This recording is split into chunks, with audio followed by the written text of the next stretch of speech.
In a blazing inferno, a knight pants heavily, the heat and exhaustion of a desperate battle evident on his face. His eyes, burning with fierce determination, lock onto a terrifying foe. He recognizes it instantly, the master of a high-difficulty dungeon. Before a party of adventurers stands the dungeon boss, the wingless dragon, Sebarumus, a colossal beast wreathed in flame, radiating immense power at level 67. The dragon's maw opens wide, gathering a dense sphere of fire as it prepares to unleash a devastating breath attack. Panic sets in. A red-haired magician shouts a warning as an old, heavily armored warrior beside her wonders aloud if his defense skill can possibly block the incoming blast. But just as the attack is about to launch, the old warrior's eyes widen in disbelief at an unexpected sight. A small figure calmly walks through the flames, completely unharmed by the intense heat. It's a creature no one ever expected to see here, in the lair of a high-level dragon, a single, unassuming goblin. The goblin lets out a screech, unfazed by the chaos.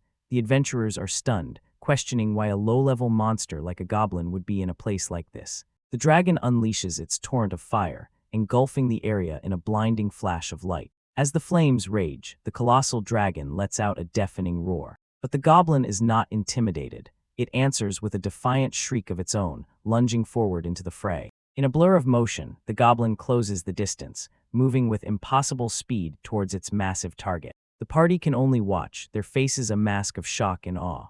The scene unfolding before them is insane. The goblin didn't just cut down the dragon, it completely crushed it. How could this be? The goblin killed the mighty Sebarumus with a single attack, a monster attacking another monster. The party speculates it must be a summoned creature. Suddenly, the old warrior spots something and frantically points towards a nearby hill. A man is standing there, a cruel, triumphant grin plastered on his face. The adventurers realize at once, it's him. He's the one who summoned the goblin. The mysterious summoner, Kim Chulsu, looks down upon the battlefield, the master of the impossible victory. The scene shifts. Kim Chulsu is at a construction site, hauling a heavy bag. A colleague notes his strange smile, wondering if something good happened to him. He places the heavy load down, his body aching from the physical labor. In his mind, he reflects on his own status. He is a goblin, a weakling, whose proper place is a low-level dungeon, a being that can never escape its station. He slumps against a wall, exhausted. While some people win the lottery and get rich overnight, a goblin will always be a goblin, no matter how much experience it gets.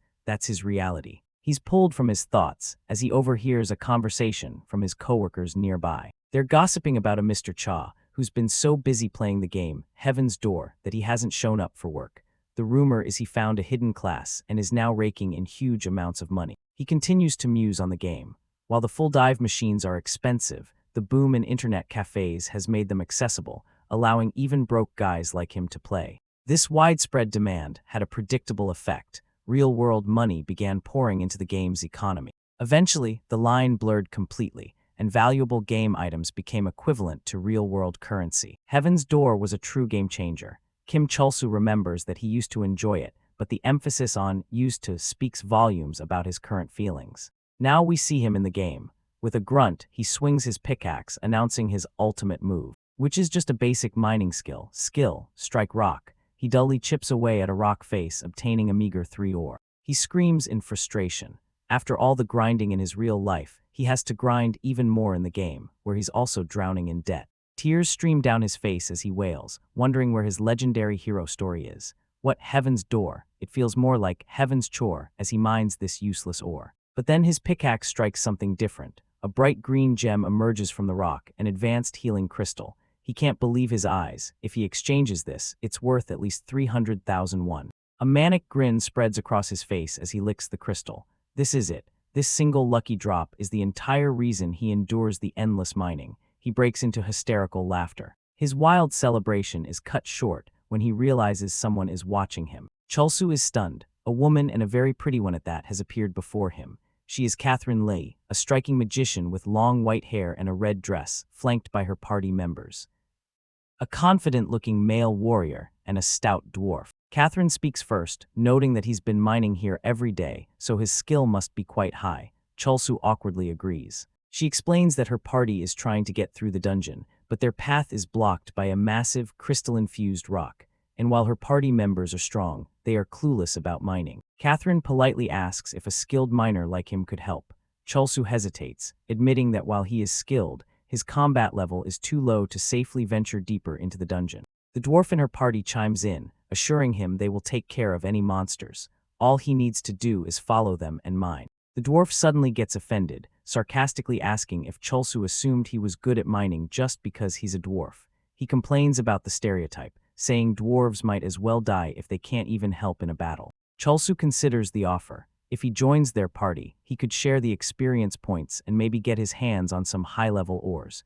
It doesn't sound like a bad deal. However, he has his doubts. He worries if he'll truly be safe so deep inside a dungeon, surrounded by dangerous monsters. Even though he can revive after dying, there are other risks. His mind flashes to a particular danger that exists in this game. But his worries are swept away when Catherine sensually grabs his arm, saying her ideal type is a guy with strong arms from mining. Flustered, Cholsu blurts out that he'll do it. He immediately begins to tremble, instantly regretting his hormone-driven decision and wondering what the hell he just said. As they venture forth, they encounter a level 7 gray wolf. Cholsu is relieved that the monster levels seem lower than he expected, but his relief is short-lived. A whole pack of wolves appears, and he realizes that even if they are low-level, he's still weaker than them and is quickly surrounded. One of the wolves lunges, its fangs bared. Cholsu cries out for his mom in terror, but Catherine yells at him not to move. A torrent of fire erupts from Catherine's hands. Her skill, Salamander Flame, incinerates the attacking wolves in an instant. She turns to Cholsu with a look of concern, asking if he's okay. The game interface displays her identity, Catherine Lei, a level 39 magician. Cholsu stammers his thanks, completely stunned. She wiped out an entire pack of gray wolves in a single shot. She's incredibly strong. Putting on a convincing act, Catherine looks as if she's about to cry, telling Cholsu he really scared her. She pleads with him not to leave her side, claiming it's too dangerous. Cholsu's face flushes, his mind racing. Does she want him to stay by her side forever? His lonely heart leaps at the possibility. Could this finally be the pink romance route he's always wanted? Meanwhile, the warrior from Catherine's party scoffs, telling Cholsu there's no need to be surprised, as he effortlessly dodges the remaining wolves. He remarks that they're not the type to play around in a dungeon like this. He draws his sword and unleashes his own skill, Giant Wheel Swing, cleaving through the last of the monsters. The warrior explains their true purpose. They came for a suspicious ore that can only be broken with a high mining level. Since investing points in such a grindy skill felt like a waste, they had no choice but to skip it before. He finishes with a condescending tone, so now we need help from people like you. Cholsu's face darkens, silently repeating the phrase, people like me. Anger flashes in Cholsu's mind. What does he mean by people like me? Is he treating him like an idiot? The irony is infuriating. He can't even mine the ore without him. Cholsu can't just ignore the insult. A dark expression crosses his face as he thinks, you think I don't have combat skills. His internal monologue finishes with a dose of reality as he swings his pickaxe. I don't. As Cholsu runs ahead, the warrior and the dwarf share a hushed, concerned conversation. The dwarf questions if the information the warrior bought is correct, worried that the losses would be huge if there's nothing behind the ore. The warrior's expression turns cold. He threatens that if the information is faulty, the person who sold it to him will pay for wasting his time in this crap dungeon. Cholsu fumes internally, being looked down on and risking his life for pocket change. He's so used to it that he isn't even mad anymore, and that's precisely what infuriates him. He forces himself to calm down, treating it like any other job. Finish the task, get paid, and leave. It's just another boring day. With a final, frustrated strike, he smashes his pickaxe into the ore. With a tremendous crack, the suspicious ore begins to shatter under the force of his blow. The rock wall crumbles and falls away, revealing a dark passage beyond. The party stares in stunned silence. What lies before them is a magnificent, ornate gate, bathed in a holy, radiant light.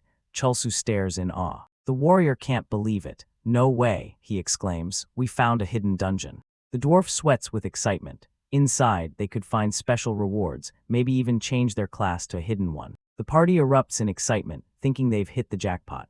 But Catherine's friendly demeanor vanishes, replaced by a cold, sinister smile as she questions, we. Just as Cholsu clenches his fist, thrilled at the thought that he can finally turn his life around like Mr. Cha, the warrior strikes him from behind with the hilt of his sword. A system message flashes, PK mode activated. Cholsu screams as the warrior's attack sends a shockwave through his body. He collapses to the ground, his health bar dropping by 480 points.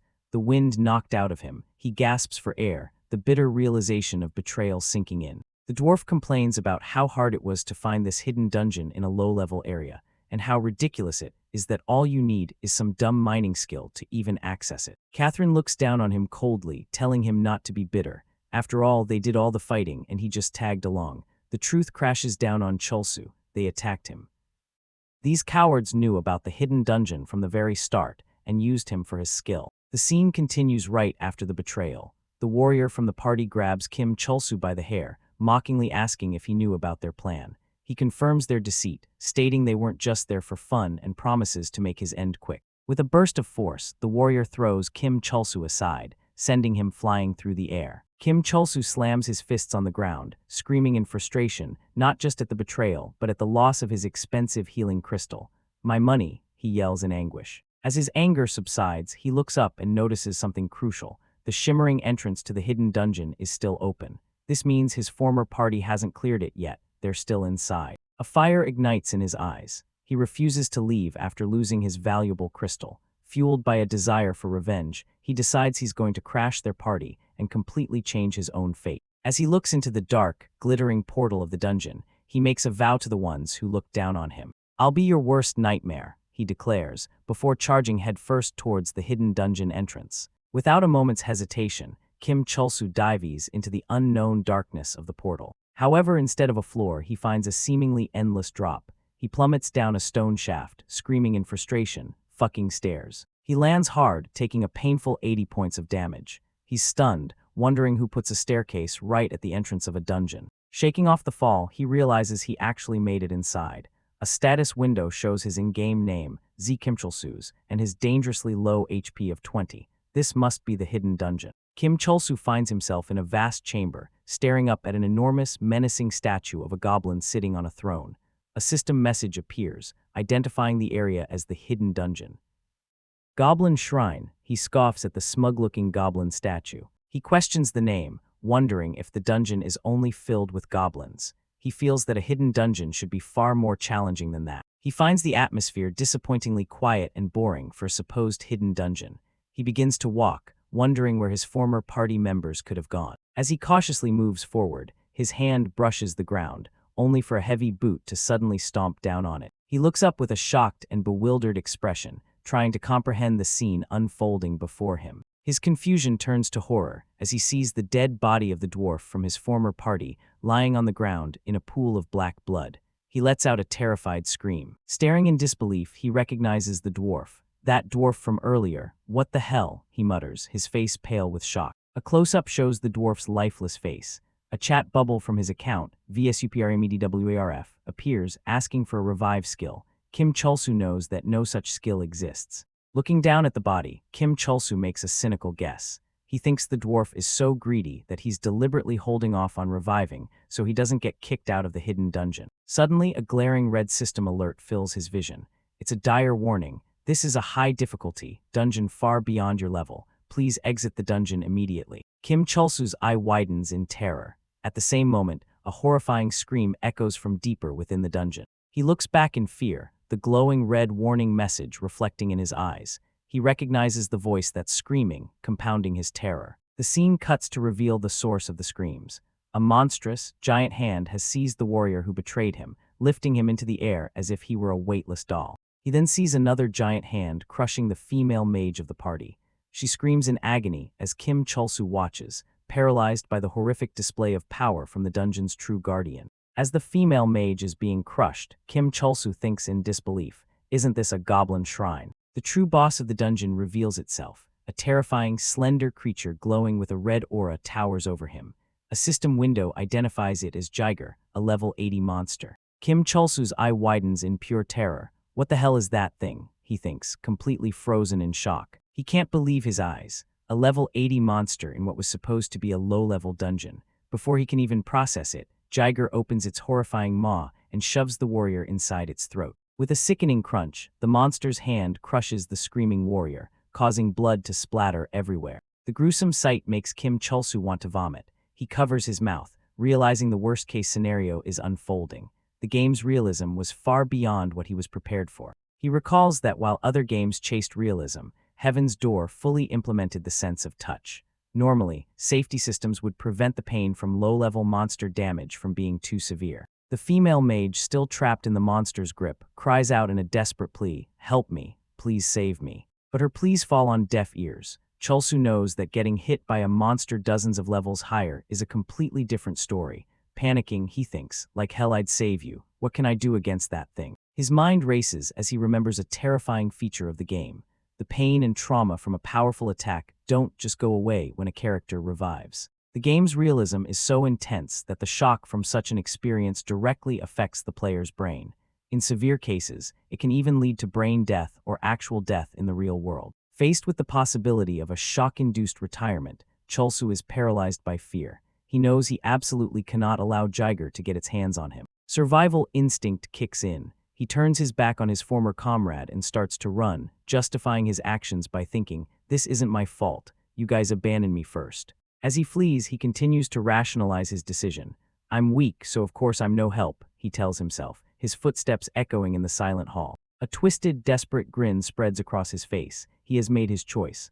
"I have to survive, even if I survive alone, right?" he asks himself, embracing his own selfishness. In that moment of absolute despair and self-preservation, a strange system message window appears before him, stating, "The Goblin Lord feels a sense of kinship with your cowardice and weakness." He skids to a halt, tears of anger and humiliation streaming down his face as he reads the message. "What the hell, Goblin Lord?" he chokes out, utterly baffled and insulted. He turns to face the giant goblin statue on the throne, which is now faintly glowing. "I'm weak and cowardly," he repeats, his voice filled with rage. Clenching his jaw, he screams at the inanimate object, all his pent-up frustration boiling over. "You think I want to be like this?" As the lifeless body of the female mage thuds to the ground, his voice cracks with despair. "You think I chose to be powerless," he yells. He slams his fist on the stone floor, shouting at the top of his lungs, "If I had even a shred of strength, I wouldn't have run." His mind flashes back to his harsh reality, working grueling manual labor jobs at a construction site just to get by. All he ever wanted was a proper job where people wouldn't look down on him. Another memory surfaces of him mining rocks, a low-tier job in the game. He screams that he wanted to fight monsters with amazing skills like other players, not be stuck doing menial tasks. He rages about his circumstances, how the debt his parents left behind prevented him from ever doing what he truly wanted. He yells that it's not his fault and he shouldn't be judged for it. He directs all his fury at the impassive statue. "Who the hell are you to look down on me from that throne? You're just a goblin." He's tired of being looked down on in the real world, and now, even a goblin in a game is pitying him. In response to his defiant scream, new system windows appear. He is informed, "You are now an honorary goblin. Goblins will now assist you at any time." Another message follows immediately after, presenting him with an unbelievable offer. "You have met the conditions to change to a hidden class. Would you like to change your class to Goblin Summoner?" Kim Chulsu stares at the glowing screen, his anger momentarily replaced by stunned silence. "Hidden class, Goblin, Summoner," he whispers, questioning if this could possibly be real. His disbelief quickly turns back into rage, mixed with a hysteric, mocking laugh. After everything, the game was offering him a class based on the very thing he despised. "Are you kidding me? I reject it. Fuck," he screams. But the system pays no mind to his refusal. A new window declares, "You are now a goblin. Class change complete." He yells in protest, "I said no, but it's already done." His tantrum is cut short as the monstrous Jiger lets out a gurgle, its attention now fully fixed on him, its only remaining prey. A cold sweat runs down his face. He realizes it's too late now. There's no point in running anymore. With the monster blocking his path and his class forcibly changed, there is no turning back. With no other choice, he decides to use his new, unwanted skill. A window displays the skill Goblin Summon. He mockingly says, "Come forth, Goblin," while sarcastically hoping it doesn't have some over-the-top summoning effect. From the summoning circle, a small, pot-bellied goblin with a comically large nose appears, letting out a screech. A weak-looking goblin appeared. A sly grin crosses Chulsu's face. He already has a plan. "Whatever," he thinks. "I'll throw this guy in as bait and use that chance to run away." He dramatically points his finger towards the looming monster. With a theatrical command, he shouts, "Go forth, Goblin. Defeat him." The tiny goblin lets out a battle cry and charges forward with its puny club. Jiger lets out a low gurgle, ready to swat away the minuscule creature that dares to challenge it. Chulsu turns around, a smirk on his face as he prepares to make his escape. "Now," he thinks, "it's time for me to run away." But his escape is cut short by a blinding flash of light and a deafening explosion. The tiny goblin connects its swing with the level 80 monster, unleashing an impossible amount of power. Chulsu can only mutter a confused, huh. When the light fades, the monstrous Jiger is completely gone, obliterated in a single hit. Kim Chulsu stands frozen amidst the smoke, his face a perfect mask of dumbfounded confusion. Who? A torrent of system notifications floods his vision, each one declaring that his EXP has increased. He stares in utter disbelief, screaming, WHAT. He then gets a notification that he has learned new skills, but they are bizarrely mundane: Feed Goblin and Walk Goblin. The little goblin strikes a triumphant pose, as a message announces that its own EXP has increased. The goblin lets out a happy shriek, its tongue lolling out, as it is also showered with countless notifications of its EXP increasing. Kim Chulsu can only stare at the creature, his mind struggling to process the impossible event he just witnessed. Holy shit, he mutters, looking at the seemingly weak goblin. His face contorts in shock as the final, earth-shattering realization dawns on him. He looks between the empty space where the boss was and his tiny summon, asking in disbelief, is this weak-looking goblin actually max level? Inside the VR game, Heaven's Door, a horrifying pink creature known as a Jiger opens its massive jaw, about to swallow a player whole. But with a sickening crunch, the creature's attack is brutally stopped as its limb is shattered. The player, a woman with white hair, is caught in the monster's grasp, her face a mask of pure terror as she lets out a horrified scream. The scene shifts to the real world. The woman isn't in a dungeon, but in a high-tech medical capsule, thrashing and screaming with a VR headset strapped to her face as she experiences a catastrophic system shock. An assistant, Mr. Han, rushes to her side, shouting for the miss to wake up from her virtual nightmare. He quickly reaches out to pull the headset off her. A look of dread crosses Mr. Han's face as he realizes the severity of the situation, muttering, "No, this is." The trauma is too great. The girl's eyes are vacant, her spirit broken. Mr. Han knows this is a shock she can't come back from, a forced retire from the game due to profound psychological damage. Meanwhile, in a hidden dungeon elsewhere in the game, a small, unassuming goblin sends another monster flying with a powerful thwack, dealing an absurd amount of damage. As monsters fall one after another, a stream of notifications appears for the player. You have leveled up, you have leveled up, you have leveled up. Another monster shrieks as it's defeated by the overpowered goblin, and yet another level-up notification pops up. The player, a young man named Kim Chulsu, casually picks up a mana stone from a defeated monster. "Hey, give me a break, goblin," he says, not to the fallen enemy, but to his own summon. Chulsu, whose in-game name is Z Kim Chulsus, laughs with insane glee. His inventory is overflowing with loot. He has already reached level 31. "I can't hold any more than this," he exclaims. He reflects on his dire situation. He had cleared this hidden dungeon the moment he caught the Jiger, but the party members who were supposed to protect him are all dead. Now, the only way for him to leave this place is by dying. He looks at his summoned goblin, a creature that single-handedly cleared the entire mine dungeon without leveling up once, while Chulsu himself shot up to level 31. He checks the goblin's status, but the system simply says, "Information is not available." He thinks to himself, "I can't see anything about it yet." Chulsu stands with his arms crossed, watching his goblin. Does it even make sense that a low-ranking mob like this goblin is this strong? He wonders aloud, isn't this a bug? A manic grin spreads across his face. He doesn't care if it's a bug. "If this is a bug, I have to make the most of it before they patch it," he yells. With this goblin, he can become the best in Heaven's Door. The scene shifts to the real world, outside a Nara Bank branch. An automated voice calls out, "Customer number 36. Inside, Kim Chulsu sits before a bank teller. She informs him that his items have sold for about 97,000 won. Chulsu is amazed that game items can be converted directly to cash, pondering the game's influence. "Oh right," Chulsu says, remembering something. "I have more items that I wanted to sell."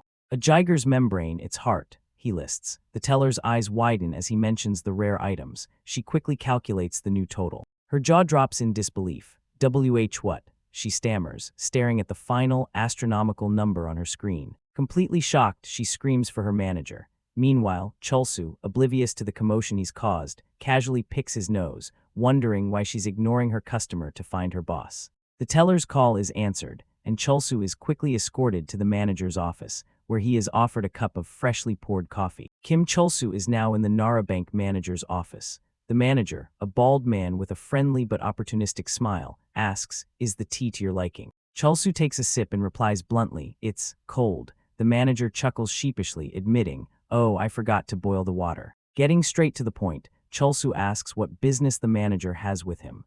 The manager replies that he just thought they could chat about better places for Chulsu to keep his money. The manager begins his sales pitch, suggesting it would be a waste to keep all that money in a simple checking account, and that the bank has a great investment option to offer. Chulsu is completely bewildered. "Wait, investment?" he asks, questioning if it's really the manager's job to be doing this for what he assumes is, at most, 1 million won. The manager's smile doesn't falter. He corrects him, 1 million won. No, I expected you to know the value of the items you brought in, the heart and membrane of a jiger, are valued at 230 million won. The number hits Chulsu like a physical blow. He stares blankly, the teacup trembling in his hand, completely stunned by his newfound fortune. Back in the game, Chulsu is overjoyed. He joyfully lifts his goblin into the air, shouting, "Goblin, I paid back 10% of my debt thanks to you." He calls the squealing goblin a cute little bastard. He starts to praise the goblin's appearance but stops himself, unable to lie.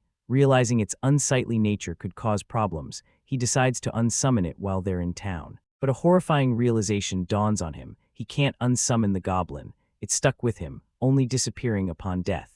This is a huge problem, as the goblin is now drawing unwanted stares from everyone. Other players start to notice. "Hey look, there's a goblin in the town," one says. Another whispers, "Did someone summon him? How unsightly." One player cruelly laughs and points, mistaking Chulsu for the goblin. "Look at how ugly he is." Chulsu is enraged and screams, "I'm not the goblin." Suddenly, the goblin toddles over to a large, imposing player and starts weakly tapping his leg with its club. The goblin itself seems confused by its own actions, letting out a questioning sound as if wondering what's happening. The large player, a man with fiery red hair named Patton the Annihilator, turns around, enraged. "Why the hell is a goblin walking in the streets of this town?" he bellows. The crowd recognizes him. It's Patton the Annihilator of the Everton Guild. Chulsu seems unimpressed, but another player clarifies that Patton gave himself that over-the-top title. A bead of sweat runs down Chulsu's face as he realizes, this is bad. He panics, thinking that anyone who calls himself Annihilator can't be sane. He tries to yell out a warning, "Wait, that's not a monster." But it's too late. Patton, seeing only a low-level monster, unleashes a powerful attack, his eyes glowing red with fury. In a shocking turn of events, the little goblin casually swings its club and meets the attack head-on, deflecting the blow and sending back an impossible amount of damage. A PK mode notification appears as Patton coughs up blood, his health bar instantly depleted by the reflected damage. The crowd is speechless. Patton the Annihilator collapses, dead. Someone screams in horror, "A goblin killed a man." Chulsu is terrified. Shit, he thinks. If people find out the goblin is his summoned monster, he'll be in deep trouble. Just then the crowd parts as a new figure emerges, looking down on his fallen guildmate with disdain. The man, a high-level player named Everton, scoffs, "Getting toyed with by a goblin. What is this embarrassment?" Patton the Annihilator. Everton and his entourage of elite players step forward, their intimidating presence silencing the crowd. "It's a monster not even worth facing," he declares coldly, his eyes locked on the goblin, "but you have to take responsibility for messing with our guild." The threat hangs in the air, clearly aimed at the goblin's unseen master. Chulsu sweats, realizing things are getting complicated. He knows his goblin won't lose, but if it kills everyone from a major guild, the consequences will be severe. Trying to de-escalate, Chulsu shouts for the Everton Guild to wait, offering to handle the goblin himself. The guild leader, Yoonhyuk, warns him not to interfere, threatening to kill him too. "Interfere? No way," Chulsu says, trying to appeal to their pride by saying it's a bad look to gang up on one goblin. As he speaks, his goblin uses the skill, Throw Stone. The stone strikes another guild member, Minsung the Speedmaster, in the head with deadly force. A system message flashes, announcing his death. Enraged, Yoonhyuk shouts, "Get him too." Chulsu and his goblin flee as he laments how his smooth-sailing life got so complicated. As they run down an alley, an old man with white hair suddenly appears from a doorway, shouting, "This way." Chulsu questions who he is, but the old man just yells, "There's no time to explain. Hurry." Chulsu and his goblin follow him inside, and the door slams shut behind them, sealing them in. But it was a trap. The old man, whose nameplate reads, Seungriel the Cunning, grins maliciously. "This way to your funeral," he says, having led Chulsu right into an ambush. As he panics, a strange system window suddenly appears before Chulsu. "What now? I'm busy enough just running away," he yells in frustration. The message reads, "The Goblin Lord is taken aback by your sneakiness. You have received 1 goblin point." Cholsu is flabbergasted. Sneakiness? Did he just call me sneaky? The insult strikes a deep chord. A memory flashes through his mind, a time when he was called weak and vulgar, crying in despair. He imagines the Goblin Lord, a grotesque figure on a throne, looking down on him. The indignation boils over. "And now you're calling me sneaky." Something inside him snaps. Cholsu stops running. "In the first place, I didn't do anything wrong," he mutters to himself. He stands still, his fists clenched, posing the question to the world. "So, what is it that makes me weak, vulgar, and sneaky?" His eyes burn with cold fury as he recalls his past betrayal. It was the others who added me to their party, betrayed me, and attacked me out of nowhere. He turns to his goblin, his decision made. "Listen well, goblin. We're done being looked down upon for being weak." Matching his summon's manic grin, he declares their new purpose. "From now on, we are going to destroy the Everton Guild." They both let out a chilling, synchronized laugh. Meanwhile, on the rooftops, 2 other Everton Guild members, a blonde archer and a man with daggers, are searching for them. The archer, Jihyun the Deathbringer, confidently asks her companion, "Do you really need to come with us to take someone like him down, Yoonhyuk of the Darkness? I think I alone would suffice." Yoonhyuk warns her not to let her guard down. "Patton may be the weakest among us, but he killed him in 1 strike. Something's odd about that goblin." Suddenly, their conversation is interrupted by terrified screams coming from the alley below. Yoonhyuk turns in shock to see Seungryul the Cunning being held captive, his trap having backfired completely. He feels a presence behind him and turns his head slowly, only to see the sinister, grinning face of Cholsu's goblin right next to his own. At the same time, his guildmate Jihyun is blindsided by a devastating attack from another direction. Jihyun's attack lands, but she stares in disbelief as a 0 damage marker appears above the goblin's head. "Impossible, 0 damage," she screams. Yoonhyuk has a chilling realization. The massive reflection damage that killed Patton wasn't a fluke or his eyes playing tricks on him. This goblin is the real deal. Now facing the goblin that has appeared right beside him, Yoonhyuk feels a wave of dread. "This is bad," he thinks. "I'm gonna die." The goblin attacks Yoonhyuk with a powerful swing of its club, but Yoonhyuk manages to react just in time. To his own surprise, he parries the attack, but the force of the blow still sends him staggering back. Jihyun, recovering from the shock, yells at their 3rd guildmate, a large man named Suji the Brute. "Suji, what are you just standing around for? Are you going to let a goblin kill you?" Yoonhyuk grits his teeth in frustration, annoyed that Jihyun feels the need to call for help while he's facing a single goblin. He rationalizes the situation, thinking there's no way a low-ranking monster could inflict millions of damage on its own. They must be using some kind of trick. Deciding to end things, Yoonhyuk activates a powerful skill, enveloping himself in a dark red aura. The system announces Assassin Skill, Extreme Evil. The skill is incredibly potent, lowering the target's speed by 90% and making all his attacks critical hits. He glares at the goblin, muttering, "How displeasing." Jihyun is shocked. "What are you doing? You're only fighting 1 goblin. Why are you using that skill?" He retorts that it's like a passive skill for him, but she knows it costs half his mana. Yoonhyuk enters a reverse grip stance, further boosting his attack damage. He tells Jihyun to deal with the other one, meaning Cholsu. Jihyun sighs in resignation. "Ha, fine. Let's finish this quickly before anyone sees us." She powers up her own ultimate move, Archer Skill, Gale Arrows, annoyed that she has to use powerful combo skills against a mere goblin. Her skill creates a green whirlwind that removes all character movement speed debuffs in its area, directly canceling out the debuff from Yoonhyuk's Extreme Evil skill. Now fully buffed, all of Yoonhyuk's attacks are guaranteed critical hits with increased damage. He smirks, declaring, "Playtime is over, goblin." He lunges forward, a blur of green energy, ready to unleash his ultimate attack on the small goblin. But he freezes mid-attack, a look of pure disbelief on his face. "W8, this can't be." The goblin stands before him, completely unfazed, with a mocking, sinister grin on its face. In the next instant, a massive impact sends both Suji the Brute and Jihyun flying. They are defeated in a single, devastating blow. Cholsu emerges from the dust cloud, walking past the defeated Jihyun. He says mockingly, "Who's ending who in 1 strike? Why don't you say that after you hit max level?" Jihyun can only ask, "WH, what just happened?" As she sits on the ground, completely beaten, she stares in shock. "No way. Is this goblin not just a regular monster?" Cholsu walks up to her, his goblin laughing maniacally by his side. With a triumphant grin, he confirms her fears. "Yeah, I summoned him." Yoonhyuk, the sole conscious survivor of the Everton Guild, stares in horror.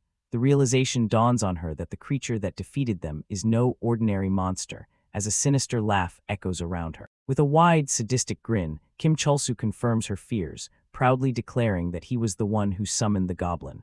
The goblin itself cackles madly, enjoying the chaos. Yoonhyulik is in utter disbelief. She can't comprehend how a simple goblin could possess such immense power, enough to defeat one of the Evitan Guild's strongest members, Yoonhyuk of the Darkness. Ignoring her question, Kim Chulsu's face contorts with rage. He menacingly tells her that the only thing that matters right now is that he is extremely angry. Confused and terrified, Yoonhyulik demands to know what they did to provoke him.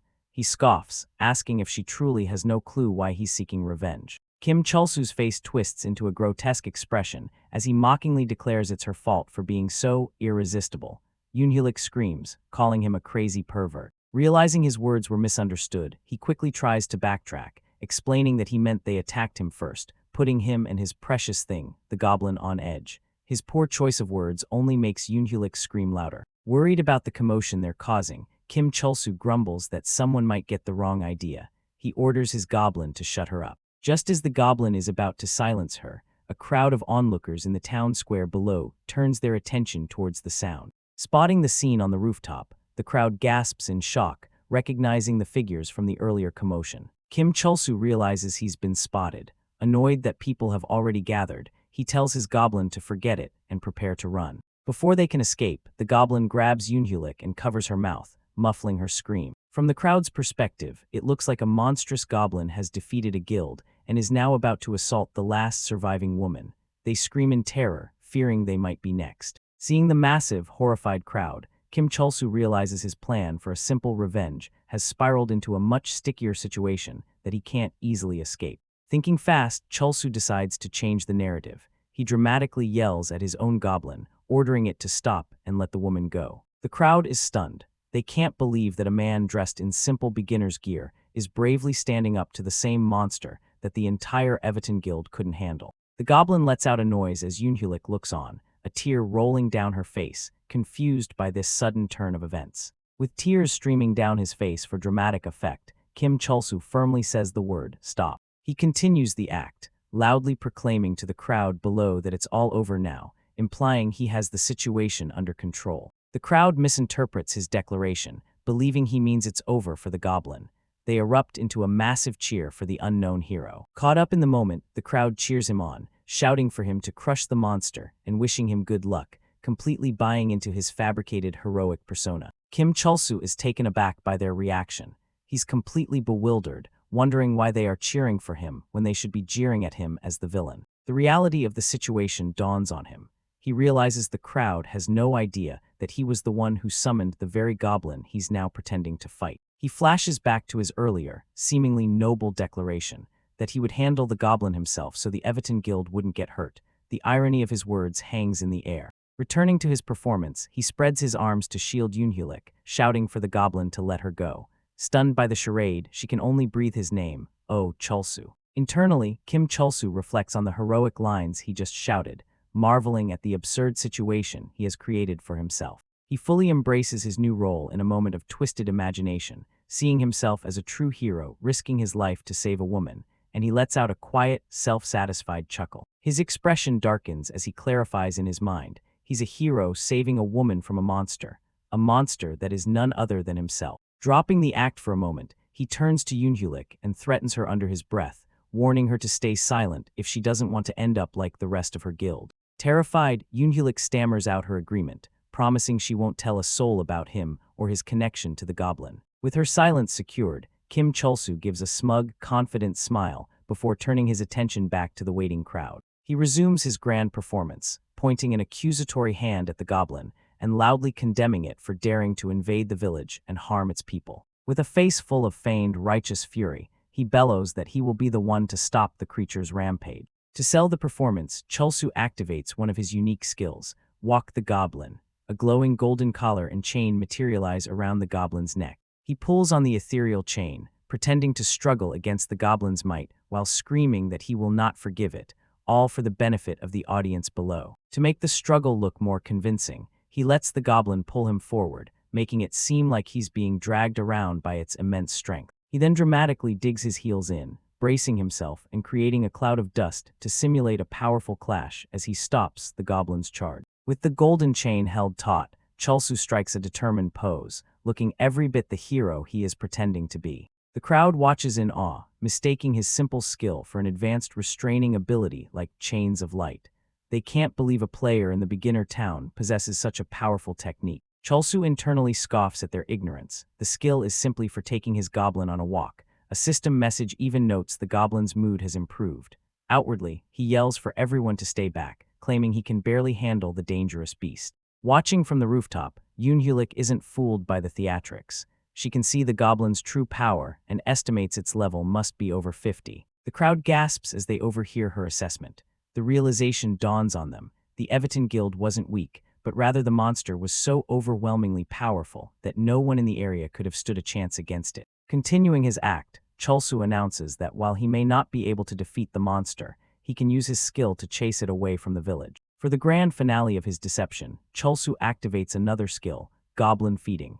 A single, ordinary sausage materializes in his hand. He winds up and throws the sausage as if it were a powerful finishing move, screaming, "This is your end," at the goblin. The goblin, playing its part perfectly, or perhaps just excited for the snack, scrambles after the sausage, letting out a screech as if it's fleeing in terror. With the goblin on the run, Chulsu urgently yells at the unseen guards to close the town gates to prevent its escape. The goblin happily scampers through the open gateway, leaving the town behind as it chases its treat. Seconds later, the heavy iron portcullis slams shut, dramatically sealing the exit just as the goblin disappears into the forest, cementing the illusion that a great threat has been vanquished. The crowd stands in stunned silence, processing the spectacle they've just witnessed. Finally, a man breaks the silence, asking the question on everyone's mind, "Is it over?" Wiping the sweat from his brow, Kim Chulsu turns to the silent crowd, ready to address them as the town's savior. He asks if everyone is all right, and the crowd immediately erupts into a roaring cheer,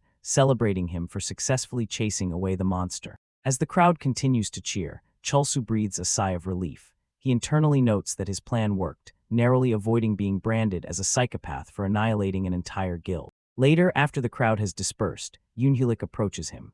She states that since all her guild mates have died and respawned at the revival shrine, she is now the only person who knows the secret relationship between him and his goblin, Pascal. Kim Chulsu turns, recognizing the woman he had just saved on the rooftop. Yoonhulik calmly reaffirms that she will keep her promise. Seeing her composed demeanor, a sinister thought crosses Chulsu's mind. He can definitely put this woman to good use. She continues, explaining the game mechanics of the revival zone, Pascal. She reveals it's known as the Sacred Grounds because players have infinite HP there, protecting them from monsters and other players. His friendly facade shatters. With a deranged expression, Chulsu reveals the flaw in her logic. He asks if she'll truly keep her promise, then threatens to kill her and spawn camp her at the revival shrine, inflicting damage greater than her infinite health over and over. This is the promise he will make to her. Yoonhulik's composure breaks completely, her face filled with absolute terror at the thought of such a cruel and inescapable fate. She lets out a scream of pure despair as the birds take flight over the town, the sound swallowed by the sheer horror of her new reality. Later, relaxing in a comfortable inn-room, Kim Chulsu calmly reflects that things didn't go quite as he originally intended. Lying on a plush bed, he sarcastically praises himself, remarking how nice it is to get such a luxurious room in exchange for doing a good deed. He feels so proud of himself. His smug expression fades, replaced by a more serious and contemplative look as his thoughts drift. He has a brief, dark flashback to a woman with white hair being killed. He thinks that he was powerless back then, but if he could have, he would have saved her, before crassly adding that she was hot. He suddenly jolts upright in bed, remembering something important, the goblin point he received from the Goblin Lord. He pulls up his status window, which confirms he has one goblin point. He muses about the irony of getting his Goblin Summoner class due to feeling a similarity to goblins, and now getting a point for being cunning. He accesses the Goblin skill store, but finds that all the advanced skills are locked. With only one option available on the skill tree, his choice is already made. Curious, he wonders aloud what the Rally skill does. The moment he says the word, the system activates it, showing the skill has been used reflected in the menu. A system notification confirms that Goblin Skill Rally has been used.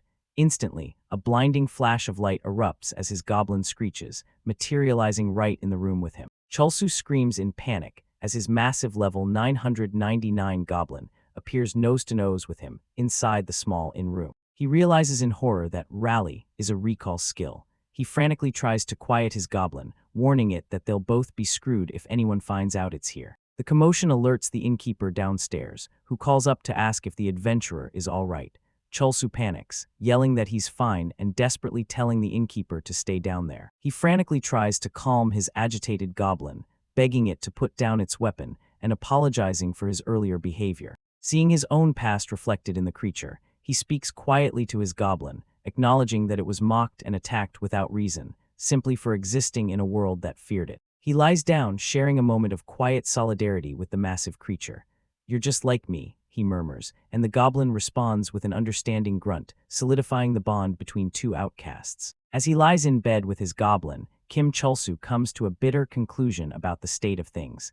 This world is way too full of motherfuckers. The scene shifts to a bustling tavern. Having managed to hide his goblin, Chulsu enters and is greeted by the innkeeper. Inside, he is immediately confronted by the surviving members of the Everton Guild. Their apparent leader, a man with fiery red hair, recognizes him, asking, "So you're the bastard from yesterday, who saved a member of the Everton Guild?" Chulsu awkwardly confirms this is him, while internally noting how nervous he feels in the crowded tavern without his goblin by his side. The hooded guild member, Jihyun the Deathbringer, gives a sincere, if unsettling, thank you. He acknowledges that Chulsu had no reason to help them after they had become enemies.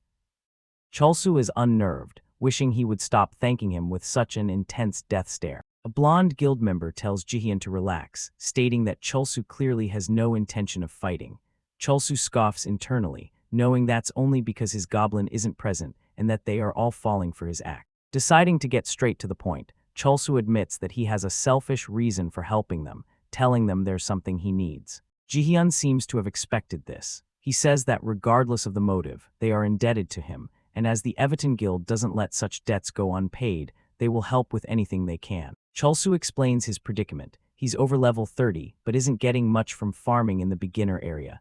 He wants to move to the next zone as soon as possible and asks if they know how. Jihyun confirms Chulsu is referring to leaving the beginner area, Fiorindal, and states that there is someone among them who knows the way. An older man with a goatee steps forward, revealing that he is the one with the knowledge Chulsu seeks. Chulsu sizes up the man, identifying him as Seungriel the Cunning Warrior, a level 26 player. Seungriel offers a deep, sincere-looking apology, presumably for the guild's previous hostility towards Chulsu. He then clears his throat and addresses Chulsu, stating that anyone who could take on that goblin alone must be quite strong. Seungriel even suggests that Chulsu might be stronger than all of them.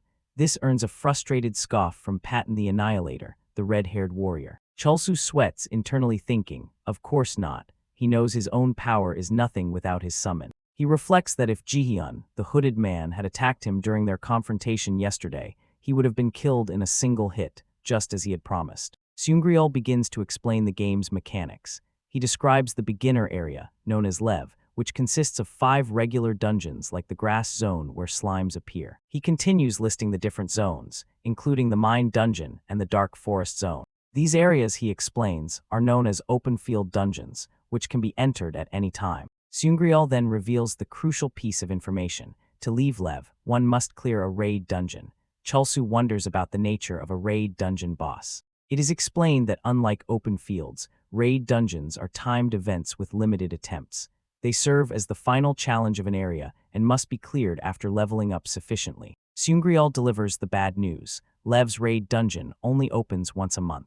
The very reason the Everton Guild had gathered was to clear it. The terrible truth begins to dawn on Chulsu as he connects the dots between the guild's presence and the timing of his attack. Jihyun confirms his fears. Yesterday was the one day the raid dungeon was open, but Chulsu's damned goblin, as he puts it, ruined everything for them. Jihyun coldly informs him that until the next raid, they are all stuck in Lev. The full weight of his actions crashes down on Chulsu as he realizes with horror, I am stuck here for a month. Chulsu's mind races in a spiral of fury. He thinks of the money he made from monster drops, the fact that his goblin can get even stronger in other dungeons, and now he has to waste a whole month in a beginner town where he can't even make money. He explodes in rage, grabbing Jihyun by his cloak. Don't fuck with me 1 month, he screams, demanding there be some other way and refusing to waste his precious time. Jihyun calmly affirms that yes, he has to wait. He points out that everyone in their guild is just as pissed off about having their time wasted. He coolly removes Cholsu's hand from his cloak,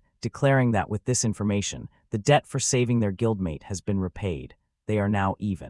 The guild leader decides they're done here and tells his members to head back, leaving a dejected Cholsu standing alone as they walk past him. The blonde guild member gives Cholsu a final, lingering look as she passes by, while he remains shrouded in the shadows of his own frustration. Without another word, she turns and follows her guild out of the tavern, leaving Cholsu to stew in the consequences of his actions. The remaining members of the Everton Guild walk out into the night, their silhouettes disappearing from the tavern. Elsewhere in the dark streets of the town, Cholsu's goblin peeks out from behind a corner, letting out a signature mischievous cackle. A close-up shows the goblin's face, contorted in a look of pure, chaotic glee. It lets out a wild screech of excitement into the night air. The scene shifts to a quiet, peaceful forest under a starry night sky. Suddenly, the peace is shattered as a swirling red and black portal violently tears open in the middle of the clearing. A system-wide announcement flashes: System Boss Raid OPENED. The members of the Everton Guild are stunned. They all receive the notification and can't believe what they're seeing, knowing that there should be at least 30 days until the next raid. Jihyun stares upwards, his expression intense as he processes the impossible event. The boss raid is here. A system window appears before all the players, confirming the unbelievable. The system boss raid has indeed opened. Back in the tavern, Cholsu's despair is instantly replaced by a sharp, determined focus. His eyes widen as he sees the notification. A new opportunity presenting itself is already open. A man with fiery red hair and an eye patch, Patton, sweats with anticipation. The boss raid portal is finally open. The Everton Guild gathers before a swirling red portal. After just one day, the boss raid is set to begin. Seungrail, an old schemer, asks how many have entered the raid. A hooded man with purple hair, Yoonhyuk, informs him that no one has, as the others already cleared the area yesterday and moved on. Yoonhyuk states grimly that their guild will be the only one challenging the raid today. Elsewhere, hidden in the shadows, Kim Chialsu smirks. This development is exactly what he had anticipated. His mind flashes back to a past betrayal. He recalls being tricked and left behind, fueling his deep-seated distrust of others. The memory fills him with rage. He screams internally, calling himself an idiot for ever considering trusting someone again. A blonde archer named Jihyun tries to de-escalate the situation, insisting that things are different this time. Yoonhyuk approaches Kim Chialsu, inviting him to join the raid. Feigning greed, Chialsu agrees immediately, claiming he won't let them hog all the rewards. With the party now assembled, Yoonhyuk prepares to give a quick briefing before they enter the portal. He explains that according to their intel, the raid consists of just one room, and they will face the boss immediately upon entering. Jihyun and Seungrail listen as Yoonhyuk reassures them that the dungeon isn't far above their level, but they should still be prepared for the unexpected. Patton scoffs confidently, boasting that even without their guild master, the full force of the Everton Guild is present. Filled with bravado, Patton bellows that they will take down the boss in a mere 10 seconds as the guild members charge forward. As he leads the charge, a sly smirk plays on Yoonhyuk's face. With a final rallying cry, Yoonhyuk leads the Everton Guild into the glowing red maw of the portal. Staying behind, Kim Chialsu gives an order to his hidden goblin, telling it to wait for his signal to avoid revealing their partnership. His resolve is hardened by the memory of a past betrayal. He vows to himself that he won't be caught off guard and taken advantage of again. He then notices an advanced healing stone in his inventory. He's confused, certain that he had already used this item during a previous encounter. Pushing the confusing discovery aside, Kim Chialsu decides to press forward and runs towards the portal. He emerges from the portal, finding himself inside a large, stone-floored chamber. A look of shock dawns on his face as he takes in his surroundings. This isn't the simple boss raid he was expecting. A colossal level 40 monster, the Demolition Man, crashes down before the party. A system window flashes, announcing their location, a hidden dungeon. Chialsu realizes with horror that this is no ordinary raid. Panic erupts among the guild members. Seungrail grabs Yoonhyuk, screaming and questioning what kind of scheme this is. But the hooded man, breaking character, yells back in terror, just as clueless as the rest of them. Amidst the chaos, Jihyun spots Kim Chialsu standing still. She desperately shouts his name, urging him to snap out of it and retreat to the portal before it's too late. But as the guild panics, a twisted smile spreads across Kim Chialsu's face. To him, their despair is his opportunity. He scoffs at their fear, loudly questioning why they would ever consider running away when a rare hidden dungeon, filled with priceless rewards, is right in front of them. The others shout back that they understand the value, but the boss is level 40. A single hit could mean permanent consequences for their real bodies, not just their in-game characters. Chialsu downplays their fears, arguing that a 10-level difference is trivial and won't result in something as drastic as getting permanently retired from the game. He continues his goading, insisting that great rewards don't come without risk and that the loot from a hidden dungeon is beyond their imagination. He throws down the gauntlet, telling them to run away with their tails between their legs. He declares that if they do, he will claim every last one of the rewards for himself. Chialsu attempts to use his summon skill, calling for his goblin, but nothing happens. Far away under the night sky, the goblin that Chialsu left behind licks its lips, completely unaware of its master's predicament. It pauses for a moment, tilting its head in confusion, as if hearing a distant, unintelligible call. Back in the dungeon, the massive demolition man stomps forward, its presence dominating the room. Chialsu screams in frustration, trying once more to summon his goblin, but his efforts are futile. Suddenly, a player named Zsword Chialsu is struck down and killed. A guild member recognizes the name as the player who fought the goblin the day before. Yoonhyuk dismisses the death as unimportant, his attention drawn to a far more critical problem. He realizes their escape route is gone, the portal has closed. This shouldn't happen in a hidden dungeon, only in raids, adding to their confusion and dread. Seungryul comes to a grim conclusion. They overlooked the possibility that a hidden dungeon could spawn as a rare variation of the monthly raid event. With the level 40 demolition man looming over them and no way out, Seungryul declares that they have no choice but to fight for their lives. The camera pulls back to the real world, showing a player wearing a VR headset, a stark reminder of the real person behind the avatar. A player screams in agony as they are vaporized, getting one-shotted by the boss despite being over level 30. The shock forces Chialsu to check his own stats. He is a level 31 goblin summoner, but he curses as he sees he has 26 unassigned stat points, leaving him incredibly vulnerable. Lying on the floor, Chialsu despairs. The portal is closed, he can't summon his overpowered goblin, and his stats are at their base level. He might miss out on the treasures of this hidden dungeon. But the Everton Guild isn't giving up.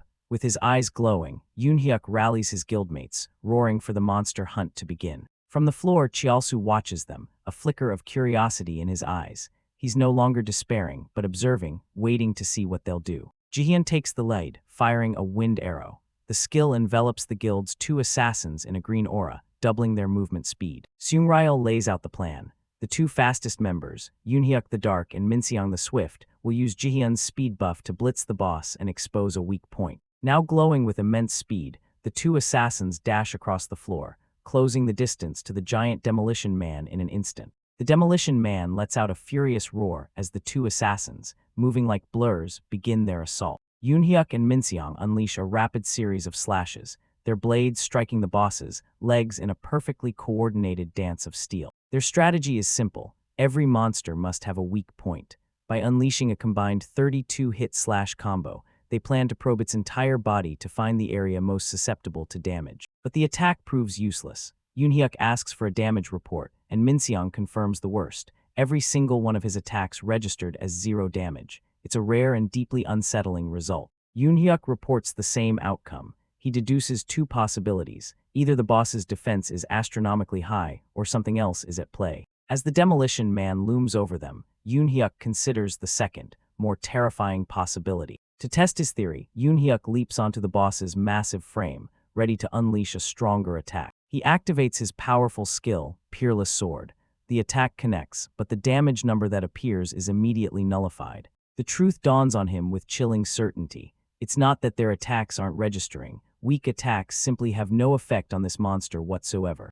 Yoonhyuk yells out his discovery. The boss has a passive skill called Weakling Scorn, which completely ignores any attack that deals less than 5% of its maximum HP. Patton shouts that Yoonhyuk is the only one in their party capable of dealing that much damage to a level 40 enemy. However, Seungryul interjects. He reveals that under the right conditions, there is someone else among them who can unleash a single shot even more powerful than Yoonhyuk's Peerless Sword. All eyes turn to Jihyun the Deadly. The skill in question is her deadly one-shot bow, which consumes her own HP to power up a devastating shot. She hesitates, worried that revealing such a powerful ability will lead to unwanted pressure and responsibility. Patton doesn't care about the details. He roars at Jihyun, vowing to buy her all the time she needs, no matter the cost. Making good on his promise, Patton activates his War Cry skill, unleashing a powerful taunt that forces the Demolition Man to focus all its aggression on him. The taunt works. The boss lets out a furious roar, its glowing red eyes now locked entirely on Patton. From the sidelines, Chialsu can only watch in disbelief, thinking Patton is an idiot for actively provoking such a powerful monster instead of trying to escape. The Demolition Man swings its colossal fist, bringing it down with immense force directly on top of Patton. Patton grits his teeth and endures the hit. He takes a significant amount of damage but remains standing, smirking that the hidden boss isn't as tough as he feared. Seung-ryul immediately warns Patton not to get complacent. Their plan is precarious, with absolutely no room for even the slightest mistake. To ensure Patton's survival, Seung-ryul casts Pain Sharing, linking their health pools. The skill forces the majority of incoming damage onto Seung-ryul, who has more HP, effectively turning them into a single, durable tank. Chialsu is impressed by the old man's ingenuity, noting how effective he is at strategy despite being a low-level character, without a rare hidden class. The full battle plan unfolds. While the two warriors absorb the boss's attacks, the guild's entire assassin squad will swarm the monster, attempting to lower its defenses with their passive skills. The plan hinges on a passive skill called Vital Sever. Each assassin's strike carries a scant 1% chance to lower the boss's defense by 2%. It's a gamble, but with a swarm of attackers, they hope to steadily chip away at the monster's resilience. Lying on the ground, Chialsu is captivated by the spectacle. He had always been a solo player, but watching the warriors tank, the assassins swarm, and the archer prepare her finishing blow, he finally grasps the synergistic power of a true guild. They're actually pulling it off. As he watches the guild execute their plan flawlessly, Chialsu starts to panic. They might actually kill the boss without him. He clutches the healing stone, realizing that if he stays dead, he won't get any of the experience or rewards. But then something unexpected happens. The Demolition Man, who was locked onto Patton, suddenly freezes and turns its head, its glowing red eyes scanning the battlefield. Patton stares in confusion as the monster's attention shifts away from him, completely ignoring his taunt. A system message announces that the monster is targeting another player. The Demolition Man has locked its sights on Kim Chialsu. Patton yells in fury, trying to regain its aggro, but it's too late. Ignoring Patton completely, the boss smashes its fist into the ground, aiming directly for its new target, Kim Chialsu. Chialsu is suddenly enveloped in a green light as the advanced healing stone activates. He rises to his feet with a smirk, sarcastically declaring that he can't watch these lowbies struggle and will help them out just this once. A system window explains the item's effect. When a player's HP drops to 0, the advanced healing stone automatically revives them with 100 HP. Chialsu was just killed and instantly brought back to life. Believing he has everything under control, Chialsu grins, thinking that the main character always makes a dramatic entrance. The game confirms his fate. The Demolition Man has now officially targeted him. The boss unleashes its ultimate area of effect skill, Ground Shatter. A massive shockwave obliterates the entire Everton Guild in an instant. As death notifications flood his screen, Chialsu, the sole survivor, screams in pure rage. His accidental revival has foiled his entire plan, leaving him trapped, vulnerable, and alone against an enraged boss. Observing his party's struggle, Kim Chialsu cynically remarks that he can't stand to watch them squirm any longer. He decides to intervene, pulling out a greater healing stone, an item that can revive a player at 100 HP. A smirk spreads across Kim Chialsu's face as he thinks to himself, the main character always arrives late. Simultaneously, a system alert announces that the Steel Giant has now selected him as its target. The moment Kim Chialsu is revived, the Steel Giant unleashes a devastating area of effect skill, Terrain Destruction. The system announces the instant deaths of Minsu the Red-Eyed, Suzy of Power, and Hyunsung of Godspeed. From the distance, a party member screams in fury, questioning why he revived himself. An assassin from the party is sent flying by the Steel Giant's rampage, coughing up blood from the impact. The battlefield is in ruins, with two robed assassins lying defeated on the ground. Patton the Annihilator, the party's tank, stands amidst the wreckage, glaring at the enemy. His face contorted with rage, Patton the Annihilator screams at the Steel Giant, furious that it has harmed his allies. Seung-ryul the Cunning, an elder member of the party, shouts a desperate warning to Patton, telling him not to let his guard down. Ignoring the warning, Patton channels his energy and unleashes his ultimate warrior skill, the Giga Slash, roaring as he swings his massive sword. The steel giant effortlessly blocks the Giga Slash. Although the attack still lands, dealing 3890 damage, it's not enough to take down the colossal boss. A skill notification for pain distribution appears. The damage Patton received was split with another target. Seungriel the Cunning coughs up blood as he takes a portion of the fatal blow, a direct result of his own strategy backfiring. Kim Chulsu watches in feigned shock as the system announces the deaths of both Patton the Annihilator and Seungriel the Cunning. What did I? He stammers, pretending to be horrified by the outcome. Continuing his act, Kim Chulsu screams hysterically, denying any responsibility. This isn't my fault, he yells, all I did was revive myself. With the tanks and several damage dealers gone, another survivor, the assassin Yoonhyuk of the Darkness, prepares to make his move. Yoonhyuk internally monologues, recalling standard monster AI. He knows that monsters typically prioritize attacking healers and ranged damage dealers over tanks. He pictures how their plan was supposed to work. Patton the Annihilator had used his taunt skill, Warkri, to force the steel giant to focus all its attacks on him, the tank. Yoonhyuk understands exactly what went wrong. The moment Kim Chulsu revived, it reset the monster's aggro. The assassins and tanks were wiped out instantly because the boss unexpectedly switched targets, completely derailing their strategy. The remaining archer, Jihyun the Deathbringer, nervously asks Yoonhyuk for guidance, wondering if she should just fire her arrow now. A status window displays Jihyun's special archer skill, one shot, one kill bow, which consumes her own HP to increase damage. Her remaining HP is already down to 46%. Yoonhyuk urgently tells Jihyun to get a grip, warning her that shooting prematurely would mean their entire plan goes to waste. He explains that they hadn't even fully stacked their assassin's passive skill, Weak Point Severance, on the steel giant. With only 3 stacks of armor reduction applied, her shot won't be enough to kill it in one go. Taking charge, Yoonhyuk declares he will draw the monster's aggro himself. He tells Jihyun not to cancel her skill, no matter what happens. As Jihyun struggles to maintain her charged shot, Yoonhyuk stresses that her one-shot attack is their only remaining chance of winning this fight. Seeing Jihyun under immense pressure, Kim Chulsu approaches her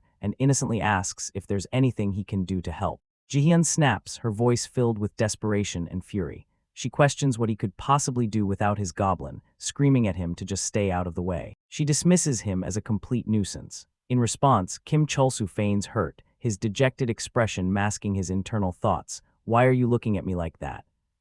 Just because I don't have my goblin. This calculated display of victimhood is the perfect setup for his next move. Kim Chulsu drops the act and shifts the blame. He argues that it's their fault he couldn't bring his goblin in the first place, therefore, the entire mess is on them. A sinister grin spreads across his face. He internally scoffs at their weakness, angered that they dare to treat him this way when they have no other choice but to rely on him. He decides he'll let them struggle and die on their own. As Yoonhyuk stands by, the steel giant lets out a roar. A system message confirms their fears. The steel giant has now selected Jihyun the Deathbringer as its target. Yoonhyuk grimly notes that just as he predicted, the monster is now prioritizing the archer, their only remaining ranged damage dealer. Springing into action, Yoonhyuk dashes towards the steel giant, yelling at it to draw its attention.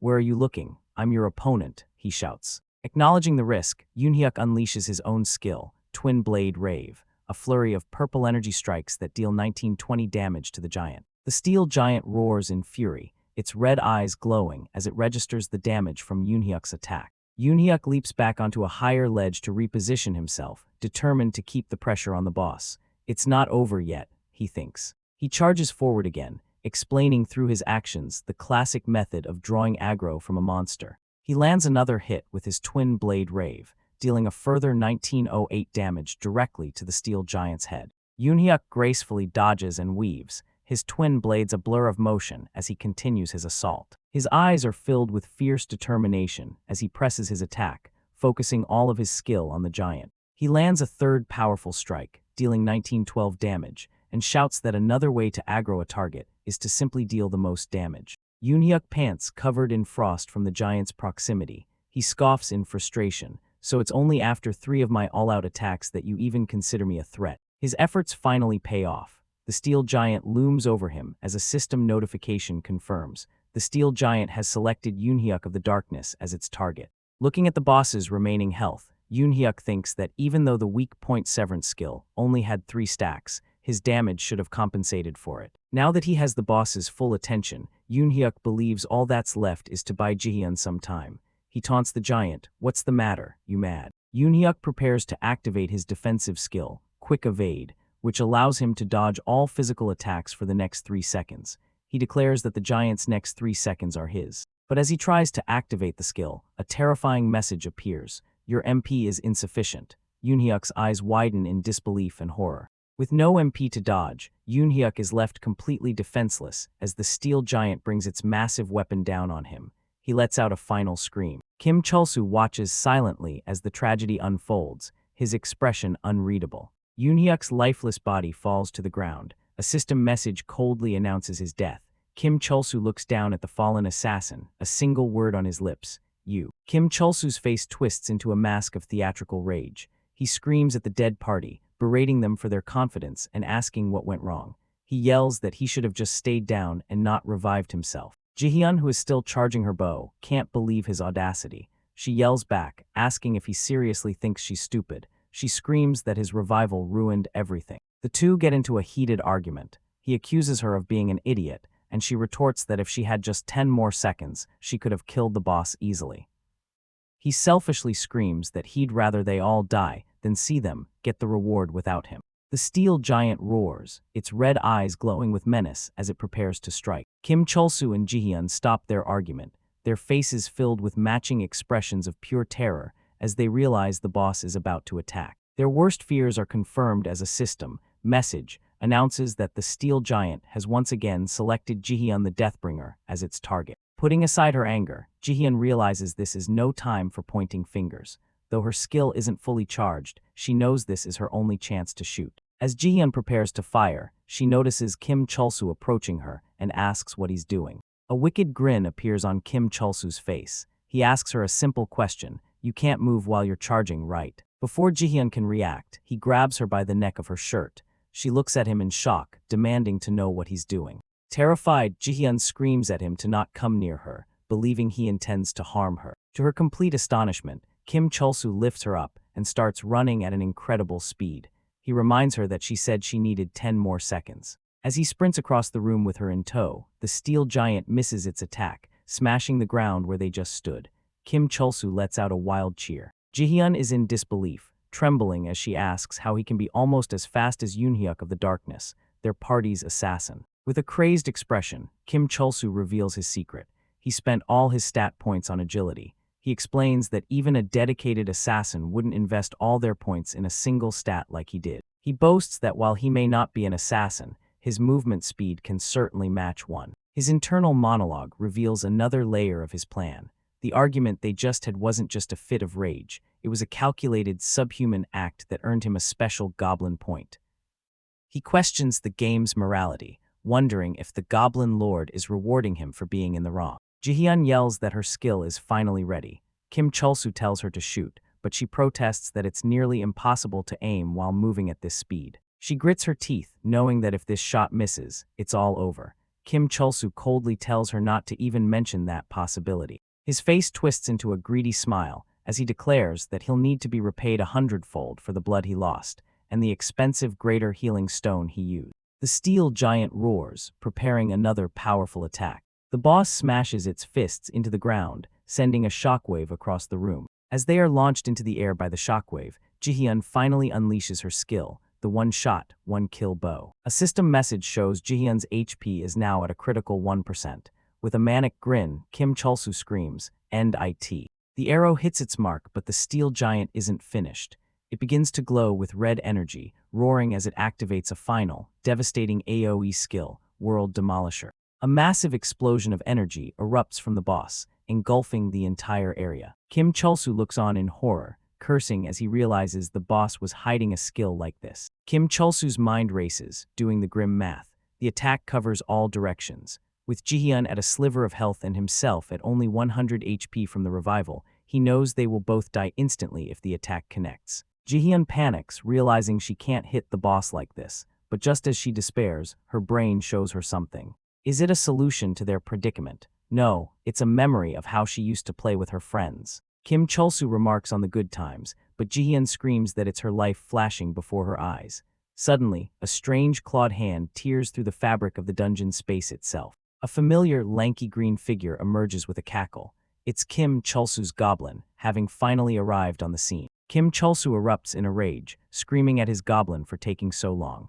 He yells that it feels like a week has passed since he used his rally skill to summon it. Jihyun can only stare in utter disbelief, trying to process what she just witnessed. She wonders if the Goblin really just inflicted damage on the dungeon space itself to get inside, questioning if such a thing is even possible. Just as the World Demolisher attack is about to annihilate them, the Goblin leaps in front of them, using its secret move, Goblin Shield. It completely blocks the devastating attack. The steel giant lets out a final, frustrated roar as its ultimate skill is nullified. Kim Chulsu smirks, taunting the hidden boss for its loud but ineffective last words. Now protected by the Goblin, Kim Chulsu announces that it's time for the climax of the battle. With the Goblin's support, Jihyun is able to unleash her one-shot, one-kill bow skill at full charge, dealing a massive 22,524 damage. The steel giant's body begins to crack and crumble under the immense power of the fully charged shot. Having taken its final blow, the massive boss collapses, its reign of terror finally over.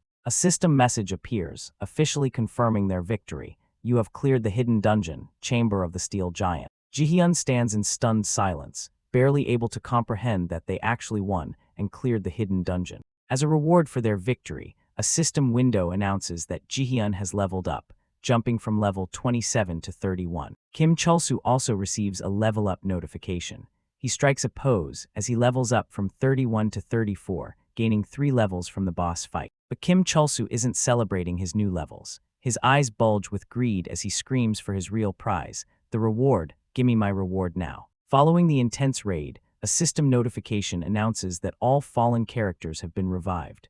The hooded leader of the party looks on and asks if everyone is safe. One of the party members, still reeling from the battle, confirms he's okay but can taste blood. He expresses relief that the raid is over, admitting they would have been in real danger if the enemy's level had been any higher. Suddenly, a cry of alarm goes out. Someone has noticed that Seungryul the Cunning, a level 26 warrior, isn't breathing. The hooded leader's attention shifts as he turns to address a new matter, a stern look on his face. He's looking at Kim Chulsu, who is on the ground, frantically screaming for everyone to stay away from him. Jihyun, the party's archer, looks on with a baffled and concerned expression, wondering why Kim Chulsu is acting so strangely. As Kim Chulsu strikes a bizarre pose, a system window pops up, announcing that he has leveled up. The notification provides more detail.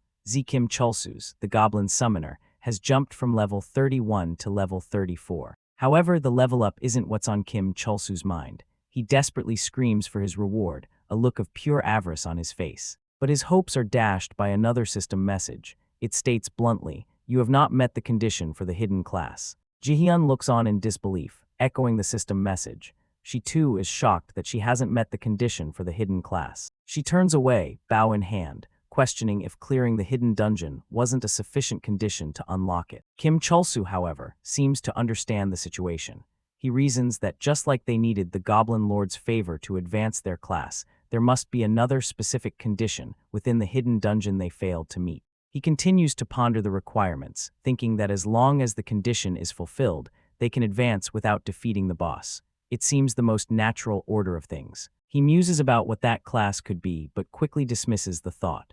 His attention snaps back to the present as he remembers the dropped rewards, but his excitement turns to horror as he sees what has appeared. Jihyun quickly tries to intervene, shouting at Kim Chulsu to wait.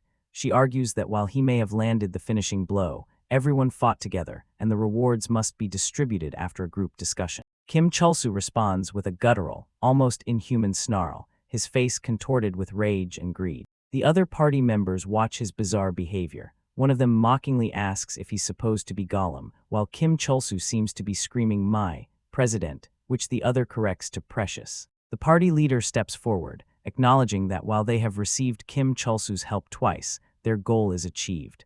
He states that they don't want to get greedy over an unexpected reward. Kim Chulsu stomps his foot in frustration and disbelief, questioning if they are serious about foregoing the reward. In a shocking turn, Seungryul, now revived, prepares to strike Kim Chulsu from behind. He activates his cunning skill and tells his leader, Yoonhyuk of the darkness, that they shouldn't have started this. Kim Chulsoo erupts in fury. He screams at them, enraged that they would betray him not just once but twice. Yoonhyuk and his guild members look down on Kim Chulsoo with contempt. Yoonhyuk states that taking him out would be no problem at all, implying they have been holding back. Yoonhyuk makes a conditional offer. He tells Kim Chulsoo he's fine with him taking all the material rewards, like the crushed steel and high-purity steel. However, his tone shifts as he points towards a much more valuable prize. The great bow of the Iron Giant, a unique item. Panicked, Kim Chulsoo snatches the bow. Yoonhyuk immediately calls him on it, pointing out the obvious flaw in his greedy grab. "You're not even an archer," he says. "What do you plan on doing with it? Lighting a fire?" Kim Chulsoo internally curses. He knows full well that the great bow of the Iron Giant is an untradeable, archer-only unique item that he can neither sell nor use. Despite this, his greed takes over and he screams that he still wants it, complaining that everyone else gets unique items. Yoonhyuk tells him to stop being so greedy and give the bow to Jihyun the Deathbringer. Kim Chulsoo's demeanor suddenly shifts. A sly, cunning grin spreads across his face as he agrees, on one condition. He'll give them the weapon, but he wants something in return. Yoonhyuk is taken aback. Kim Chulsoo explains his twisted logic. Because the item is untradeable, it's effectively priceless, giving him leverage. He laughs maniacally, holding the bow possessively. He taunts them, asking who really loses if he keeps it, and screams that they'll have to buy it from him. The color drains from Seungryul's face as he realizes the depth of Kim Chulsoo's scheme. He wonders if Kim Chulsoo endured everything just so he could get to this moment and sell them the item. As Kim Chulsoo and his goblin laugh in unison with terrifying, wide-mouthed glee, Yoonhyuk looks on in disgust. He mutters how vile Kim Chulsoo is, reminding him of a goblin he encountered in the past. Meanwhile, Kim Chulsoo's goblin, now seemingly his partner in crime, cleverly hides among the rocks, letting out a faint screech. Jihyun reaches for the bow, her expression unreadable as the trade is about to be finalized. Jihyun takes possession of the great bow of the Iron Giant. Her status as a level 31 archer is displayed, along with the bow's details. She comments on how heavy it is. The deal is done. Kim Chulsoo thanks the leader, calling him Everton. Everton replies with disdain, telling Kim Chulsoo that he has a real knack for being hated. Everton asks where he plans on going now that they are leaving the dungeon. With a twisted, smug grin, Kim Chulsoo gives an obvious answer, to a place without you people. Everton can only retort that he is a truly twisted individual. Having concluded their business, Everton turns and leads his guild members away, leaving Kim Chulsoo behind. Jihyun gives a final, smiling look over her shoulder as the text identifies her group, the Everton Guild. Kim Chulsoo is left alone with his goblin, who lets out a happy screech now that the hostile party is gone. A system message officially announces that the Everton Guild and Kim Chulsoo's have successfully cleared the hidden boss raid. Now alone, Kim Chulsoo reveals his true victory. He internally admits it was a shame to lose the unique bow, but since he couldn't use it anyway, he got something far more useful. A consumable item called the Thief's Glove, which allows him to steal anything once from a higher-level character. But that wasn't all. He gloats that the real jackpot was a material item, a single piece of high-purity steel. He knew from his past as a mining-only player that the other idiots, so focused on the unique weapon, wouldn't realize its true value. With a deranged expression, he looks at his haul of crushed steel and the high-purity steel. He declares that this is all he needs and that the Everton Guild deserved it for betraying him first. The scene shifts to a bustling, grand city square. This is Fjordal, also known as Phoenix El Bassar. Kim Chulsoo is starstruck, amazed by the sheer number of high-level players. He gawks at their impressive armor, wondering how much money they must make from grinding. His awe quickly turns back to his usual greed as he takes a deep breath, proclaiming that he can smell the money in the air. However, he quickly gets his priorities in order. While repaying his debt is a goal, his immediate survival depends on upgrading his gear. He grimaces, recalling with shock how he was defeated in one hit by a hidden boss that was 9 levels lower than him. He admits to himself that it's not entirely surprising, as he's been wearing the same armor since level 3. A status window for his ragged armor pops up, revealing the absurd truth. It has a defense stat of -1, making him more vulnerable. Just as Kim Chulsoo is contemplating his terrible armor, his goblin companion starts screeching and tugging on his leg, trying to get his attention. He angrily turns to his summon, warning it not to cause any trouble while they are in the village. Suddenly, a massive, white, saber-toothed beast looms over them, letting out a ferocious roar. Kim Chulsoo is stunned, believing a monster has appeared in the safe zone. He panics, cursing his luck and wondering why a boss-level monster is in the middle of the city. In his terror, he instinctively yells for his goblin to protect him. A calm, feminine voice comments from above. She notes with interest that she has never seen anyone with a goblin for a summon before. Sitting atop the giant beast is an elegant, elf-like woman with long white hair. A user interface tag identifies her as Irene, a level 76 summoner. Kim Cholsu is dumbfounded. He realizes that the terrifying monster isn't wild, but is actually a summon itself. Irene reassures him that there's no need to be wary, as her summon, Michelle, is very docile inside the village. Kim Cholsu points out with alarm that the docile beast is drooling a waterfall right over his head. Kim Cholsu breaks into a cold sweat, his eyes narrowing. He can immediately sense the immense power radiating from Irene. He knows she is incredibly strong without even having to fight her. His internal assessment continues. He concludes that most guilds, including the Everton guild he just left, wouldn't stand a chance against a player of her caliber. Irene looks down at him from her perch on Michelle. Calling him a cute child, she asks him to do her the honor of telling her his name. He gives his name, Z Kimchelsus. However, Irene clarifies that she wasn't asking for his name, but for the name of the goblin beside him, which she heard him call Goblin earlier. She looks at him with a curious, slightly judging expression, asking if he hasn't given his summon a name yet. Kim Cholsu becomes flustered and defensive, shouting back that it doesn't matter since no one names their summoned monsters. He also questions her taste, asking how she could possibly call his goblin cute. Irene gives a soft chuckle, remarking that one-sided relationships are bound to be unstable. She then tells him to take a look at his own summon. From her high vantage point, she points out that despite not even having a name, his goblin immediately assumed an aggressive stance to protect its master after hearing the simple command, "Protect me." With a cryptic smile, she says she hopes he won't be such a dull man when they meet again. She then commands her summon, "Let's go, Michelle," and prepares to leave. Kim Cholsu shouts back sarcastically, thanking her for the unsolicited advice, but insisting that he and his goblin have no problems. He grabs his goblin and decides to leave as well. Just as he's about to head off, a burly man calls out, "Wait." He points at Kim Cholsu, his eyes wide with disbelief as he takes in his shabby gear. Kim Cholsu finds himself in a blacksmith's shop. The NPC, identified as Humphrey the Foul-Mouthed, looks him up and down and declares his equipment to be literal trash. Kim Cholsu retorts that this is precisely why he came to the shop. Humphrey scoffs, saying even this might be too good for him, but offers up a sturdy steel chestplate for the price of 350 gold. Kim Cholsu quickly calculates that 350 gold is about $40 in real currency. He reasons that since the summoner's death means game over, he absolutely needs at least a minimum amount of defense. Convinced, he doesn't hesitate and presses the purchase button on the system window. The purchase goes through. Humphrey gruffly acknowledges that Kim Cholsu at least has an eye for equipment and tells him to make good use of the high-quality steel it's made from. Kim Cholsu dryly notes that the blacksmith certainly lives up to his name. Kim Cholsu eagerly equips the sturdy steel armor. Looking down at his new, fully plated appearance, he admires how impressive it looks, feeling a sense of satisfaction and security for the first time. His satisfaction is short-lived. The moment he tries to move, he finds he can't budge an inch. A system window reveals the problem. The armor requires 24 strength to wear, but his agility-focused build only has 4.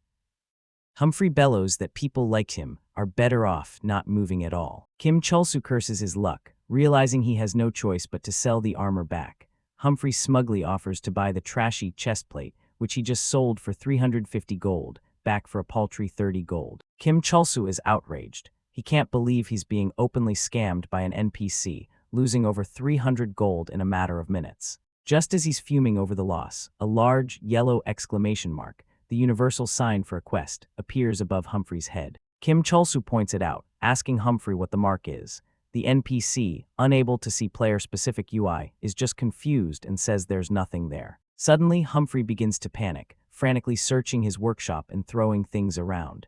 Kim Cholsu watches, bewildered by the blacksmith's bizarre behavior. Humphrey lets out a cry of despair, realizing his special smelting hammer is missing. He wails that without it, he can't forge anything. Kim Cholsu points out that the blacksmith has other hammers lying around, but Humphrey angrily retorts that it's not the same and that he needs his specific hammer back. Holding a picture of the lost tool, Humphrey declares that it must be at the underground waterway, dungeon near the village entrance, and he forcefully orders Kim Cholsu to go and find it for him. A quest window materializes in front of Kim Cholsu. The quest is Humphrey's Trouble, and the reward for finding the hammer is the ability to process materials to create armor. A look of dawning realization appears on his face. He understands now that this entire embarrassing ordeal was a scripted event to lead him to this quest. He looks at the reward again, contemplating its meaning. Suddenly, it all clicks into place. He wonders if this crafting ability is the hidden reason behind a recent discovery. He realizes this must be why the material items he looted from the hidden boss, the crushed steel and especially the high-purity steel, were so valuable. With this new ability, he could process them into powerful equipment himself. A sinister, calculating smile spreads across his face as the potential profits flash through his mind. He turns to Humphrey and confirms the location, the underground waterway. Without another moment's hesitation, he accepts the quest. With his goblin in tow, he walks away from the blacksmith shop, feeling confident. He muses that he doesn't need to worry about anyone else, as party members would only be a hindrance. His arrogance swells as he declares he'll clear such an easy dungeon in less than 30 minutes, but he's cut off by Humphrey shouting at him from behind. He turns around, confused as to why the NPC is still yelling at him after he already accepted the quest. A new quest condition suddenly appears. Quest will fail upon Humphrey's death. The foul-mouthed blacksmith is following him into the dungeon, screaming for his hammer. To his horror, Kim Chulsu realizes he's stuck on a mandatory escort mission. Kim Chulsu finds himself in a bind. His current quest requires him to protect a level 13 NPC, but the man's weakness is a major liability. If this tumor of a companion dies, the quest fails, a completely unexpected and annoying variable. While the NPC, Humphrey, yells at him to get a move on, Kim Chulsu has other ideas. He has no intention of babysitting. With his agility maxed out, he's incredibly fast. He'll just ignore the trash mobs and make a beeline for the boss. With a cunning smile, Kim Chulsu bursts into a sprint, leaving Humphrey in the dust. He's confident he knows exactly how to handle this kind of escort quest. His strategy is simple: exploit the game's mechanics. He knows that NPCs are annoying. They follow you, but they'll stop and get left behind if you get too far ahead. He plans to use this flaw to abandon Humphrey at the entrance. But just as he's congratulating himself, a system message pops up. The NPC, Humphrey the Foul-Mouthed, is under attack. Kim Chulsu's eyes widen in disbelief. His perfect plan has already been ruined. It turns out Humphrey, instead of staying put, has charged headfirst into a group of monsters. He boasts loudly, daring them to challenge Humphrey the Great. Kim Chulsu, watching from a distance, screams in frustration for the dumb NPC to stop fighting and get back. Panicking because his quest is on the line, Kim Chulsu frantically calls for his most reliable ally. At his master's call, the goblin speeds to the rescue, its feet a blur as it dashes through the dungeon. In a flash, the goblin unleashes a devastating attack, instantly obliterating the monsters surrounding Humphrey with an absurd amount of damage. With a wicked laugh, the goblin collects the loot from the fallen creatures, its job done in a matter of seconds. Humphrey proudly takes all the credit, boasting that the monsters were no match for him.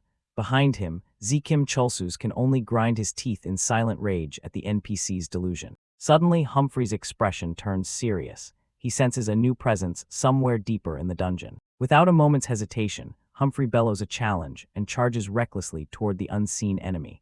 Kim Chulsu is so exasperated that he seriously considers just killing the old man himself. But he knows he can't. He laments what a pain this all is, realizing that Humphrey will get himself killed. He debates having the goblin guard him, but dismisses the idea. If he calls the goblin back at the wrong moment and Humphrey dies, it's all over. Seeing no other option, Kim Chulsu yells out that they're changing the strategy. From now on, the goblin is to wipe out every single mob they come across. The goblin screeches in agreement. Humphrey, now facing a new horde of rat-like monsters, roars in anger. He reveals that these creatures have not only claimed the territory of Phoenix El Bassar, but also stole his precious hammer. Vowing to wipe them all out, Humphrey charges forward alongside the goblin, the two of them now an unlikely team clearing a path through the dungeon. As the goblin slices through enemies with ease, Humphrey hilariously provides commentary, yelling, "Take my ultimate technique," as if he's the one performing the feat. Surveying the field of fallen monsters, Humphrey stretches and boasts that it's been a while since he's had to go all out, completely oblivious to the fact that the goblin did all the work. Kim Chulsu watches with a smirk of resignation. He admits to himself that while this new approach will take longer, it's a much safer way to ensure the damn old man doesn't get himself killed. Humphrey turns to Kim Chulsu, annoyed that the monsters seem to be ignoring him, but then he corrects himself, saying that before he was a blacksmith, he was something more. With a mighty roar, Humphrey declares that he was a proud warrior. A system window reveals his warrior skill, War Cry, which provokes nearby monsters. He then proceeds to call Zikim Chulsus a bull-headed bastard. The taunt echoes through the dungeon, reaching a dark chamber where a crowned skull sits ominously in the darkness, undisturbed. That is until now. Provoked by the cry, its eye sockets flare with a malevolent red light, and the skull lets out a terrifying shriek as it awakens. Humphrey's big mouth has just summoned the area boss. Humphrey is thrilled by the appearance of the Skeleton King and his undead army, finding the situation interesting. Zikim Chialsu, however, is furious. He realizes with dawning horror that Humphrey's pointless skill has just awakened monsters that they could have easily avoided. He completely loses his temper, screaming at Humphrey. He's absolutely enraged that the quest has become impossibly harder and warns the NPC that this had better be his last trolling stunt. As if sensing its master's frustration, the goblin calmly picks up a rock from the dungeon floor. It weighs the small stone in its hand, getting a good grip. Then with a defiant shriek, the goblin hurls the rock, not at the enemy, but directly at Zikim Chialsu's head. Fed up, Zikim begins to issue a dire threat. Pushed to his absolute limit, he screams that if this nonsense continues, he will kill everything in sight, regardless of the quest. 3 excruciating hours later, a haggard Zikim Chialsu leans against a wall, completely drained. He complains that the insane NPC never stopped his trolling, turning the dungeon into a hard-mode nightmare. But the grueling battle had a silver lining. A system notification shows that Zikim Chialsu gained 3 levels from the ordeal. Just as he catches his breath, a strange sound echoes from down the corridor, putting him instantly back on alert. For the first time, Humphrey seems genuinely helpful, yelling out a frantic warning for everyone to dodge an incoming trap. Down the dark hallway, a faint light glints, signaling the location of the hidden mechanism. A volley of sharp, poison-tipped arrows suddenly shoots out from the walls. Zikim Chialsu lets out a terrified scream, instinctively grabbing his goblin to use as a shield. He peeks out, startled but unharmed, wondering why a trap activated when he hadn't done anything to trigger it. The camera pans down to reveal the culprit. Humphrey had carelessly stepped on a pressure plate hidden on the floor. Ironically, Humphrey, the one who shouted the warning, is the one who gets hit. An arrow is lodged deep in his chest as he curses the cowardly trap. As Humphrey thinks about how he was ditched, Zikim Chialsu watches with a sinister smile. A notification confirms Humphrey has been poisoned, and his health bar starts to plummet. Humphrey's health rapidly drains to 0, and a final system message announces his death. The quest has failed. Zikim Chialsu explodes in pure fury. He's so incensed that he vows to kill the crazy blacksmith all over again, despite him already being dead. As Zikim Chialsu's scream echoes, the scene briefly shifts.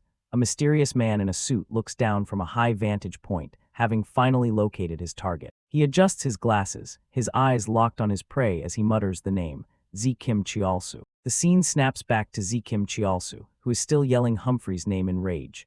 To his shock, Humphrey is standing right there, alive and well, and is now commenting on Zikim's gear. Still furious, Zikim holds his goblin up to Humphrey, demanding to know what's going on.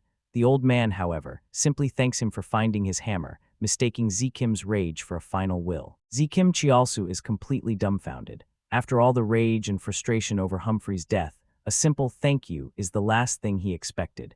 He can only stare in disbelief, his mind struggling to process what is even happening. His bewilderment turns to utter shock as a quest-clear window appears. The mission was simply to retrieve Humphrey's forging hammer. He screams in disbelief as the realization hits him. The hammer had already dropped long ago, meaning he went through hours of hell for absolutely nothing. Humphrey explains that the hammer dropped right after they killed the first rat monster.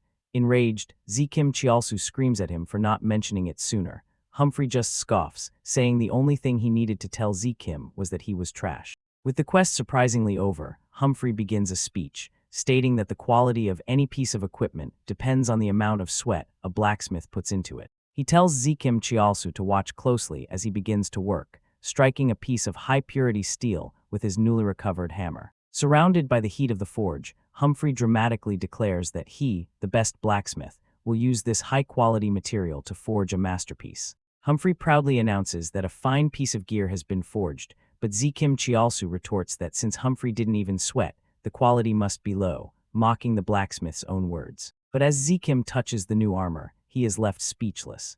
He realizes it was made from materials dropped by a hidden boss, making it an incredibly precious item. He marvels at his first-ever rare armor set. A system window displays the item, blue steel light armor, which gives a major boost to his agility and has a chance to cast a powerful skill when hit. As they part ways, Humphrey tells Z-Kim he won't charge him for the armor and not to be too grateful. Z-Kim yells back that he wasn't planning on it anyway. Just as Z-Kim is about to enjoy his new gear, a startling system message appears. PK mode has been activated. Z-Kim immediately goes on guard, his eyes darting into the darkness as he senses an enemy presence approaching. Out of nowhere, the mysterious man in the suit from before appears, launching a surprise attack with a swift kick. Z-Kim is stunned by the unprovoked player kill attempt. The attacker, holding a rapier, notes that Z-Kim managed to dodge his sneak attack, confirming he's strong enough to have left the young lady half dead. Z-Kim demands to know what's going on and who this young lady is. The man coldly accuses him of playing dumb. The man in the suit states that the last person the young lady was in a party with was none other than Z-Kim Chialsu. He thrusts his sword forward, asking if Z-Kim is truly pretending not to know the name Catherine. The name hits Z-Kim like a bolt of lightning, and he freezes as he tries to place it. A memory surfaces. Catherine was the manipulative mage from the mine dungeon who tried to betray him. Z-Kim frantically tries to explain himself, insisting that he is the real victim and that Catherine was the one who betrayed him and stabbed him in the back first. The man in the suit listens, his expression hidden before asking with cold disbelief, "You, a victim?" He reveals the shocking truth. While Z-Kim is perfectly fine, Catherine has been in a vegetative state in the real world ever since that incident. He furiously asks how Z-Kim could possibly call himself the victim. The revelation leaves Z-Kim utterly horrified. He can't believe that his in-game actions have led to such a severe real-world consequence. He recalls the moment Catherine was attacked by the other player, Gager. He knew the shock would be bad, but he never imagined it would put her in a coma. He starts to feel a pang of guilt before quickly shifting the blame. In a panic, Z-Kim deflects all responsibility, screaming that it was Gager's fault and that he himself did nothing wrong. The man in the suit dismisses his pleas, stating that it's not Z-Kim's place to decide who is at fault. There are consequences for what happened to her. He lunges forward, delivering a powerful blow as he reveals the final, devastating piece of information. Because of her condition, the succession of the powerful Desemyoung group is now in jeopardy, revealing Catherine's true identity as a corporate heir. The man in the suit looks on in disbelief. His powerful attack landed squarely, but thanks to the new armor, it dealt 0 damage. Realizing he can't beat Z-Kim through force, he changes his approach, suggesting they start their story from the beginning. But Z-Kim Chialsu isn't scared. A dark, twisted smile spreads across his face as his inner thoughts are revealed. Instead of fear, he feels amusement. The chairman's daughter from the Semyoung group is unwell, you say, he muses mockingly, a sinister laugh echoing in his mind. He doesn't see a crisis, he sees an opportunity. The story introduces the Semyoung group, a massive conglomerate showing off its products, a luxury car, a smartphone, and a semiconductor, all floating in a mystical blue aura. This company's influence is vast, dealing in cars, phones, and semiconductors. It's a world-famous corporation, and getting a job there is a mark of ultimate success. And the daughter of this conglomerate's chairman, Catherine Lee, has collapsed after being in a party with our protagonist, Kim Chulsu, and is now lying unconscious in a hospital bed. A man in a sharp suit, Mr. Han, the chairman's assistant, questions Kim Chulsu, asking for confirmation that the young lady was attacked by a level 80 monster in a hidden dungeon. Kim Chulsu, with a nervous and unsettling smile, confirms it. He stammers, suggesting she suffered from the trauma of total incapacitation. Mr. Han presses further, his face cast in shadow, questioning how Chulsu managed to escape when he was only level 3 at the time. He points out the huge level disparity, showing Catherine Lee lying unconscious with an oxygen mask. She was near level 40, yet she was defeated. So how did Chulsu, and only Chulsu, get out unharmed? Cornered, Kim Chulsu spins a lie with frantic energy.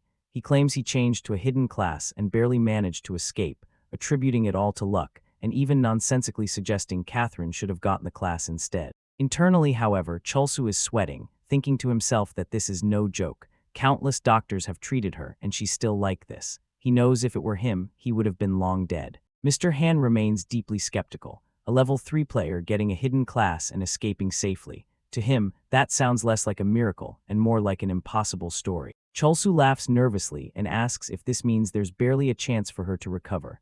Mr. Han snaps back angrily, telling him to watch his mouth, She's alive, just unconscious. Mr. Han continues, explaining that even the best doctors have given the same answer.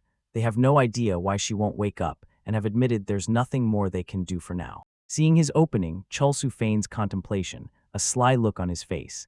He asks if they're just supposed to sit around and wait for her to wake up, trailing off as if an idea is forming. He then presents his audacious proposal. Since the injury happened in the game, why not try to heal her through the game? He grabs Mr. Han, making his pitch. Mr. Han listens with a thoughtful expression. Chulsu begins to ramble, fabricating a story about an article he once read about a person in the US who was in a similar state. Chulsu continues his frantic, made-up tale. He claims that just as the family was about to give up, the person regained consciousness while logged into heaven's door. Internally, he admits it's all a lie, a one-in-a-million long shot. In a dark inner monologue, Chulsu admits he's lying to these desperate people, but he feels justified, grabbing Mr. Han's hands and insisting they should at least try grabbing at straws, because she lied to me too. A tense standoff follows as the two men stare each other down, the desperate plea hanging in the air. Mr. Han weighs the absurd proposal against his complete lack of other options. The scene shifts. We are now inside the world of the game, Heaven's Door. Here stands Catherine Lei, her eyes vacant, her body present but her mind still lost. Kim Chulsu, now in his game avatar, is shocked that his plan actually worked.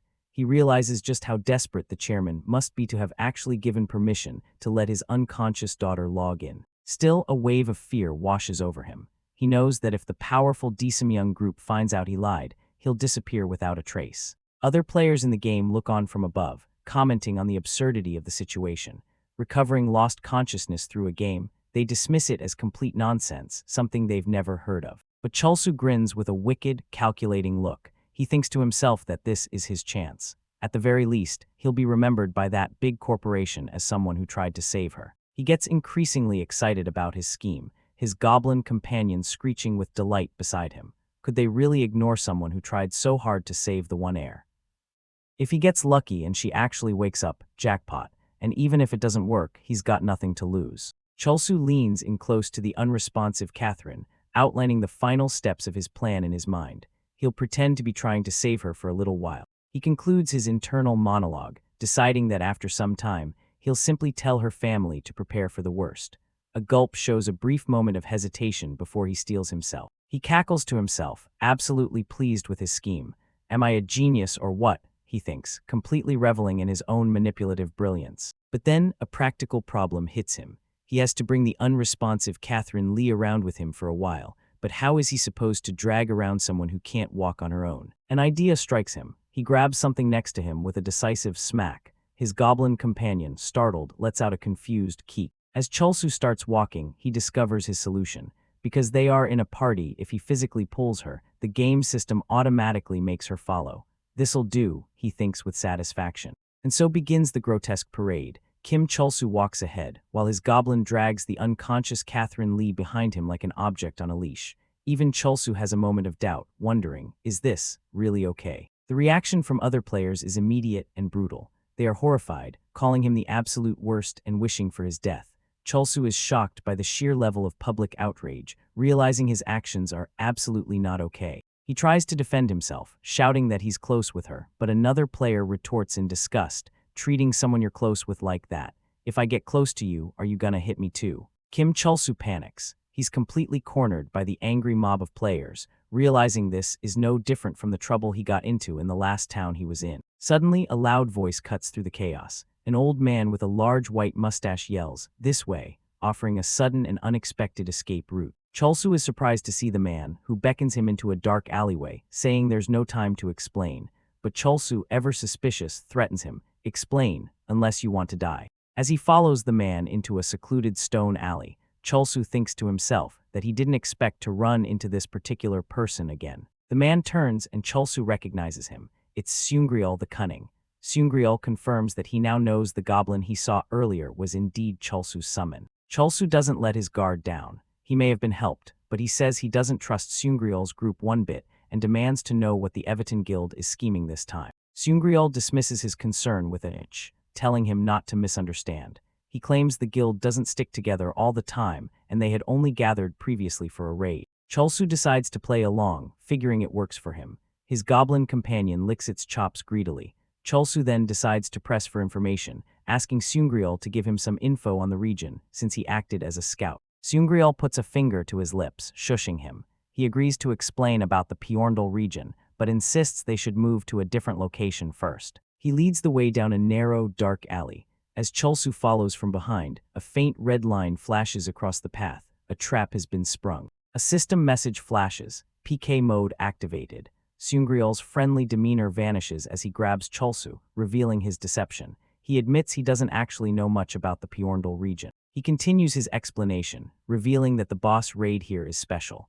Unlike a normal boss that appears once a month, this one requires specific conditions to be met to summon it, appearing as a swirling red portal. Seungryul then turns the questioning on Cholsu. He asks why he's so obsessed with dungeons, noting that he seems to blow a fuse if clearing them gets even a little delayed. Cholsu sweats, stammering out a convenient half-truth. It's for the money, since you make more from harder dungeons. He carefully avoids mentioning that he's actually exploiting a bug for profit, fearing they might report him. Seungryul lectures him, looking out over a vast canyon. He tells Cholsu that even if he wants to hit strong dungeons, there's an order to everything, and he's only just arrived in the Pyorndal region. Fortunately, Seungryul says, in a place called Phoenix El Bassar, there's a royal city where you can take on the game's main quest. He adds that even high-level players go there frequently. The words main quest hit Kim Cholsu like a bolt of lightning. He realizes that by doing quests, he'll naturally make his way to high-level areas. Why the hell didn't I think of that, you idiot? He screams at himself internally. His mind made up, Kim Cholsu grins with newfound purpose. All right, let's go Goblin, he yells, ready to abandon the schemer and head for the main quest. Without a second thought, he kicks Seungryul to the ground and sprints out of the alley with his Goblin, leaving the schemer behind in the dust. But as he leaves, his Goblin, who is still holding the rope attached to Catherine, pulls her out of the alley and directly into the path of two other Everton Guild members. Cholsu turns back, his face a mask of pure fury as he sees the two guild members looming over Catherine. One of them shouts, "Where'd the girl go, you bastard?" The guild members start harassing the unresponsive Catherine, with one saying they can make her feel way better. The other notices her expensive gear, realizing she's a wealthy player. One of the thugs smirks, suggesting she might have just gone to the bathroom. He reasons that since she's not resisting in the slightest, she must be the one in the wrong. With menacing shadows cast over them, the guild members decide to protect her by calling the guards, a clear ploy to get her into trouble while she's vulnerable. I'm screwed, Cholsu thinks, his face contorted in panic. He realizes that if Catherine takes any damage while unconscious, she could actually die. This time, he won't be able to worm his way out of it. As if on cue, a whispered chat pops up from Mr. Han, asking if the young lady is safe.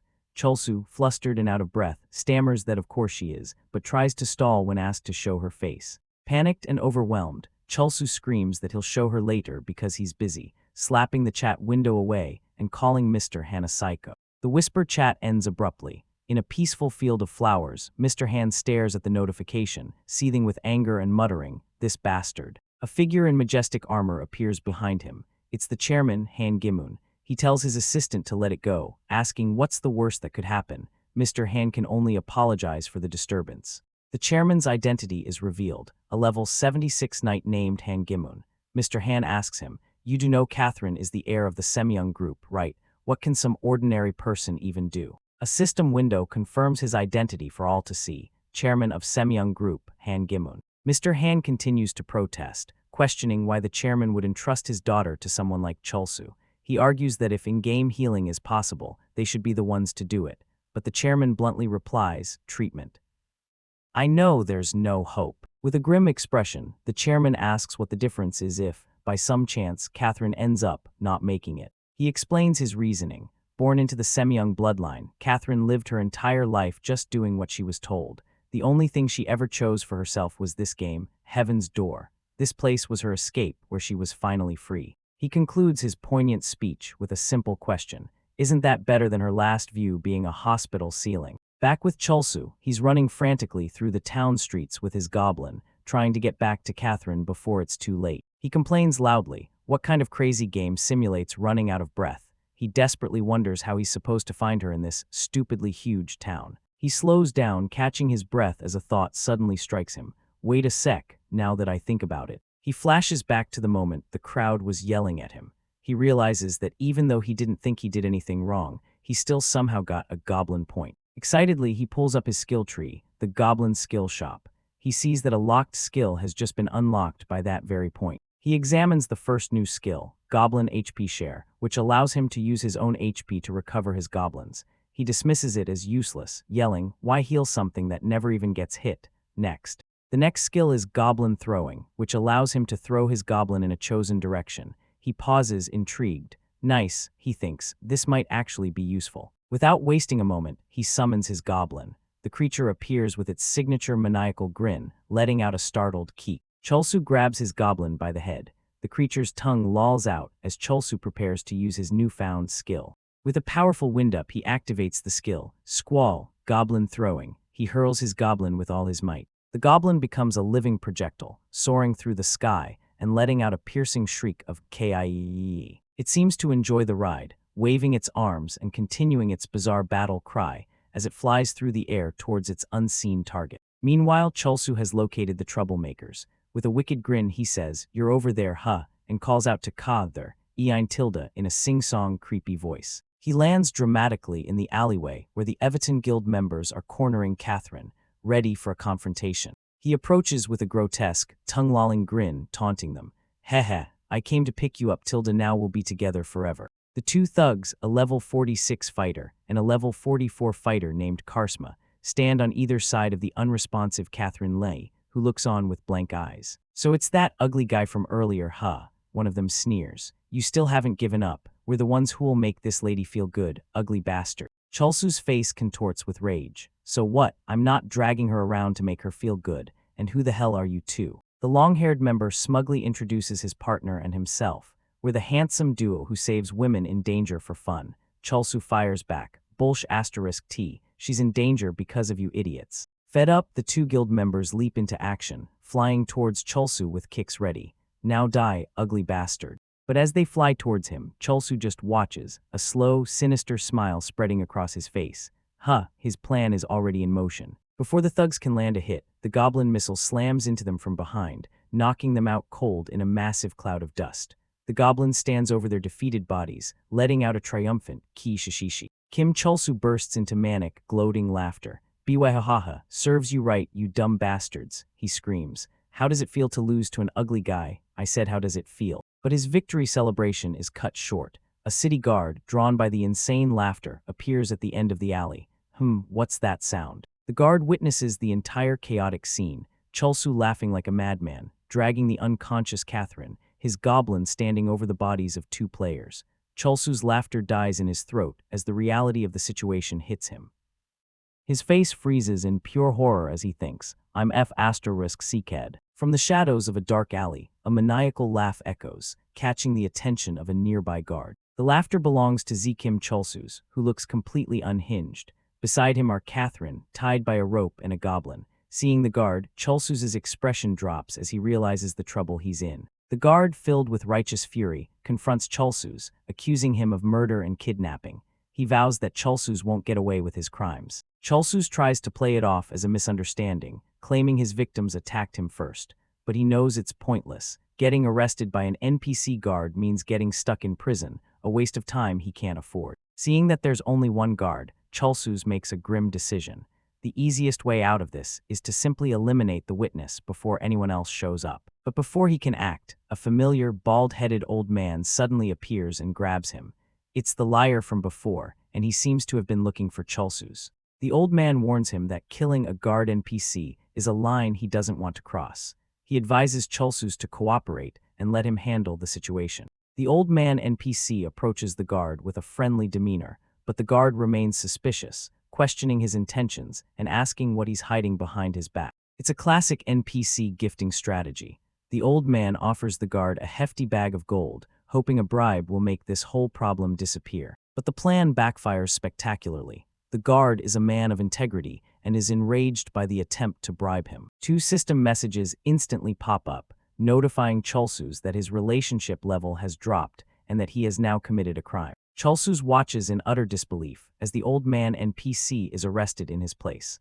For a moment, he wonders if the conniving old man was actually a nice guy. Having escaped that jam, Chulsu's makes his way to the main palace, only to find his path blocked. He can't get in to receive the main quest. Just as he's about to give up, a mysterious man with long, blonde hair appears, informing him that the door won't open for some time. The man introduces himself as Shin, and a quest-giving exclamation mark appears above his head, much to Cholsu's surprise. Shin correctly deduces from the commotion that Cholsu must be a newcomer to the city. He looks Cholsu over with an intrigued expression, commenting that he likes his eyes, as they have the look of a true adventurer. Seeing an opportunity, Shin offers Cholsu a quest to help him out with something involving a lost ruin. In exchange for completing the task, Shin will allow him to enter the castle. Seeing no other choice, Cholsu begrudgingly accepts. A system window appears, displaying the main quest, Show Your Skills. The objective is to bring the golem's core from the lost ruins to Shin, with a reward of 250 gold.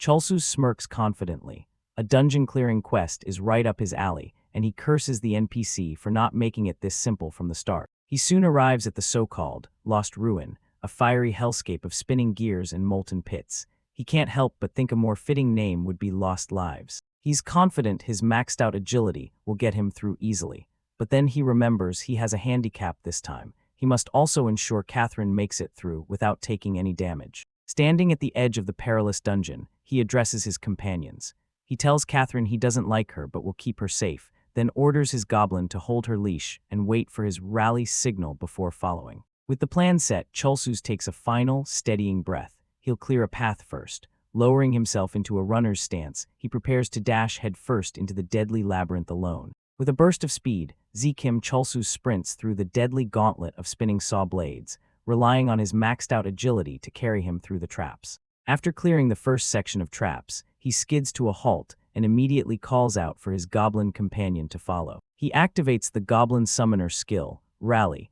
intending to pull Catherine safely across the chasm. With a wild cry, the goblin leaps forward, pulling the rope taut as it flies through the air. The goblin lands safely on the other side, looking proud of its successful rally. Cholsu smirks, impressed by how useful the rally skill is. However, his satisfaction is short-lived. He watches in horror as the goblin pulls the rope with all its might. But he's made a critical error. The rally skill only works on the goblin itself, not on the person tied to the other end of the rope. With the rope yanked from under her, Catherine is pulled off balance, teetering precariously over the edge of a fiery pit. Cholsu can only watch in panic as she cries out and plummets into the flames below. In a frenzy, he screams at his goblin to do something to save her. The goblin, misunderstanding the command, cracks the rope like a whip, sending Catherine flying through the air. The terrifying sound of the rope whipping through the air sends a chill down Cholsu's spine. Catherine lands with a hard thud on the stone floor, unconscious. Cholsu rushes to her side, calling her name. He desperately tries to wake her, screaming that she can't die here, not because he cares, but because if she dies, he's screwed. As she lies there unmoving, her mind drifts back to a dark memory from her past. The scene shifts to a flashback. A cold, imposing man, her father, stands over a young Catherine, berating her for coming home late after being with friends, dismissing her friendships as worthless. He continues his verbal assault, shaming her for her clothes and makeup, and accusing her of wanting to live like subhuman filth. A terrified young Catherine can only apologize, promising it will never happen again, as her father threatens to teach her a lesson. Tears stream down her face as she desperately apologizes, crying out for her mom to help. Her mother is there, but she only peeks from behind a door, watching silently as her daughter begs for her to stop the father who is about to hurt her. But her pleas go unanswered. The door closes, and her mother does nothing, leaving her completely alone. Her father's chilling words echo in her memory. He looks down on her with contempt, calling her his only flaw. The flashback ends, bringing us back to the present, where Catherine's name hangs in the air. Back in the game, Cholsu is panicking over the unconscious Catherine. He asks his goblin what to do, and the goblin replies with a shockingly perverted suggestion. Since he'll never get another chance with a woman this attractive, he should perform mouth-to-mouth resuscitation. Cholsu is stunned by the suggestion. He argues that it's just a game, and even with a sense of touch, physically blowing air would be impossible. However, a new thought begins to form in his calculating mind. He quickly changes his tune, deciding that since she was likely dead in the first place, there's no harm in at least giving it a try. He rationalizes his decision by citing the Good Samaritan laws, hoping that perhaps the mental shock from his attempt might be enough to wake her up. He convinces himself he's not fulfilling some perverted desire, but simply performing CPR. But just as he leans in, an incoming call pops up on his screen, and a furious voice calls him a motherfucker. It's the butler, Catherine's father, and he's seething with rage. Seeing Chulsu's leaning over his unconscious daughter, he threatens to kill him. Chulsu's panics, frantically trying to explain that she's safe. The butler calmly replies that he is well aware she's fine. He reveals that while he's logged into the game for work, he has a medical team in the real world sending him real-time updates on her vitals. Furthermore, her gear is the best available for her level. The rare, magical dress of the White Spider has defense comparable to steel, meaning she won't take any lethal damage outside of a hidden dungeon. Chulsu's is stunned to realize she isn't actually dead. The butler then delivers a chilling warning. The only reason he called was to ensure that not a single one of Chulsu's filthy hairs touches her while she's unconscious. Before Chulsu's can process the threat, the butler abruptly ends his attempt to view Catherine through the call. The call disconnects, leaving Chulsu's in stunned silence. After a moment, he turns to his goblin, the unspoken threat from the butler still hanging in the air. Newly motivated by sheer terror, Chulsu's declares that their new plan is to run full speed to the boss room. He and his goblin share a crazed look of determination. They continue their mad dash through the dungeon, now faced with another classic trap, a giant rolling sphere. Thinking on his feet, Chulsu's uses Catherine's unconscious body as a makeshift surfboard, sliding them both underneath the massive boulder with style. Next, they encounter a broken bridge. The goblin once again swings Catherine across the gap like a piece of luggage. They land safely on the other side, with Catherine's body being used as nothing more than a convenient tool to bypass the dungeon's hazards. Finally, after clearing the traps, they arrive at the boss room, ready to kill the golem. They come face to face with the dungeon's final guardian, a massive, hulking stone golem. The golem smashes the ground, but in a moment of crazed inspiration, Chulsu's gets an idea. Getting a little too excited, he decides to use Catherine as a projectile, tossing her directly at the golem. The system rewards his absurd creativity with a goblin point. He furiously yells at the golem for daring to attack his multi-purpose anti-trap diffuser, and commands his goblin to finish the boss in a single hit. Catherine's hand twitches slightly as the goblin prepares its attack. The goblin winds up for a mighty punch. A massive explosion erupts as the goblin's fist connects with the golem. The goblin flies back from the force of the devastating blow, letting out a triumphant shriek. The punch lands with incredible force, displaying a massive damage count of 9,999,999 and shattering the golem's arm. Chulsu's lands with a smug look on his face. He's unfazed, confident that the battle is already won. All that's left is to collect the golem's core. But his victory is short-lived. The shattered stones of the golem begin to glow with a purple energy, pulling themselves back together. Before his eyes, the boss reforms, now bigger and more menacing than before. It has evolved into the Ruin Golem Phase 2, and its level has increased. Chulsu's can only stare in disbelief. Panicking, he screams at his goblin to forget strategy and just destroy it again. The goblin leaps into action, scaling the massive golem in an instant. It delivers another impossibly strong punch, once again shattering the golem with a massive display of damage. Chulsu's begins to celebrate, thinking they've finally done it. But just like before, the golem's fist reassembles itself with the same purple energy. It evolves yet again, this time into the Ruin Golem Phase 3, now at level 30.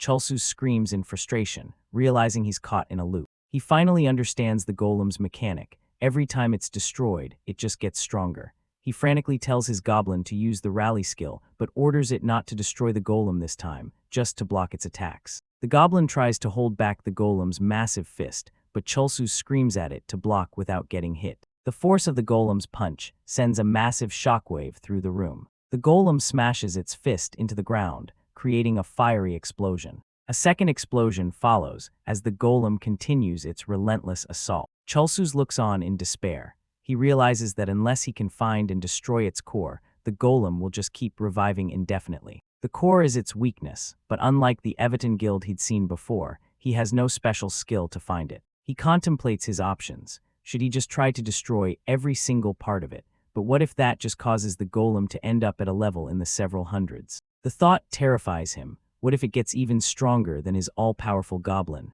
As Chulsu spirals into panic, he hears footsteps. It's Catherine. She has regained consciousness and is now walking steadily towards the rampaging golem. She looks up at the monster with a strange, determined expression on her face. The golem raises its massive fist, preparing to bring it down upon her. She looks back, her red eyes filled with a grim resolve. The giant hand descends, casting a shadow over her. Her eyes widen in terror as she realizes what is about to happen. With the golem's fist just inches away, Catherine lets out a final, blood-curdling scream of pure terror. The battle rages on as the rock monster takes a direct, explosive hit. Suddenly, Kim Cholsu looks up in absolute shock, a tiny goblin by his side. He can't believe his eyes as he screams Catherine's name. He watches the hulking monster, trying to reassure himself.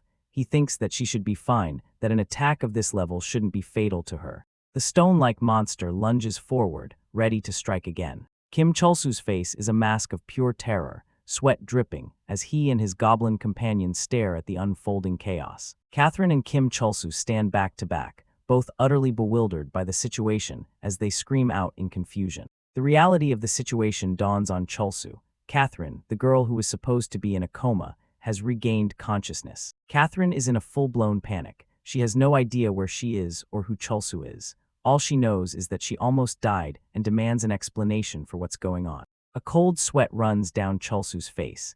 If she really woke up, does that mean she remembers everything he did to her while she was unconscious? Cholsu tries to rationalize his actions. He tells himself that no matter what he did, she's safe now. In fact, he thinks she should be thanking him for waking her up, not getting mad. A greedy smile spreads across his face as he thinks about the huge reward he'll get for saving the Semyoung group's heir. His daydream is cut short by Catherine's furious scream, demanding an explanation. Putting on a subservient and ridiculously cheerful face, Cholsu begins to spin a tale for Catherine.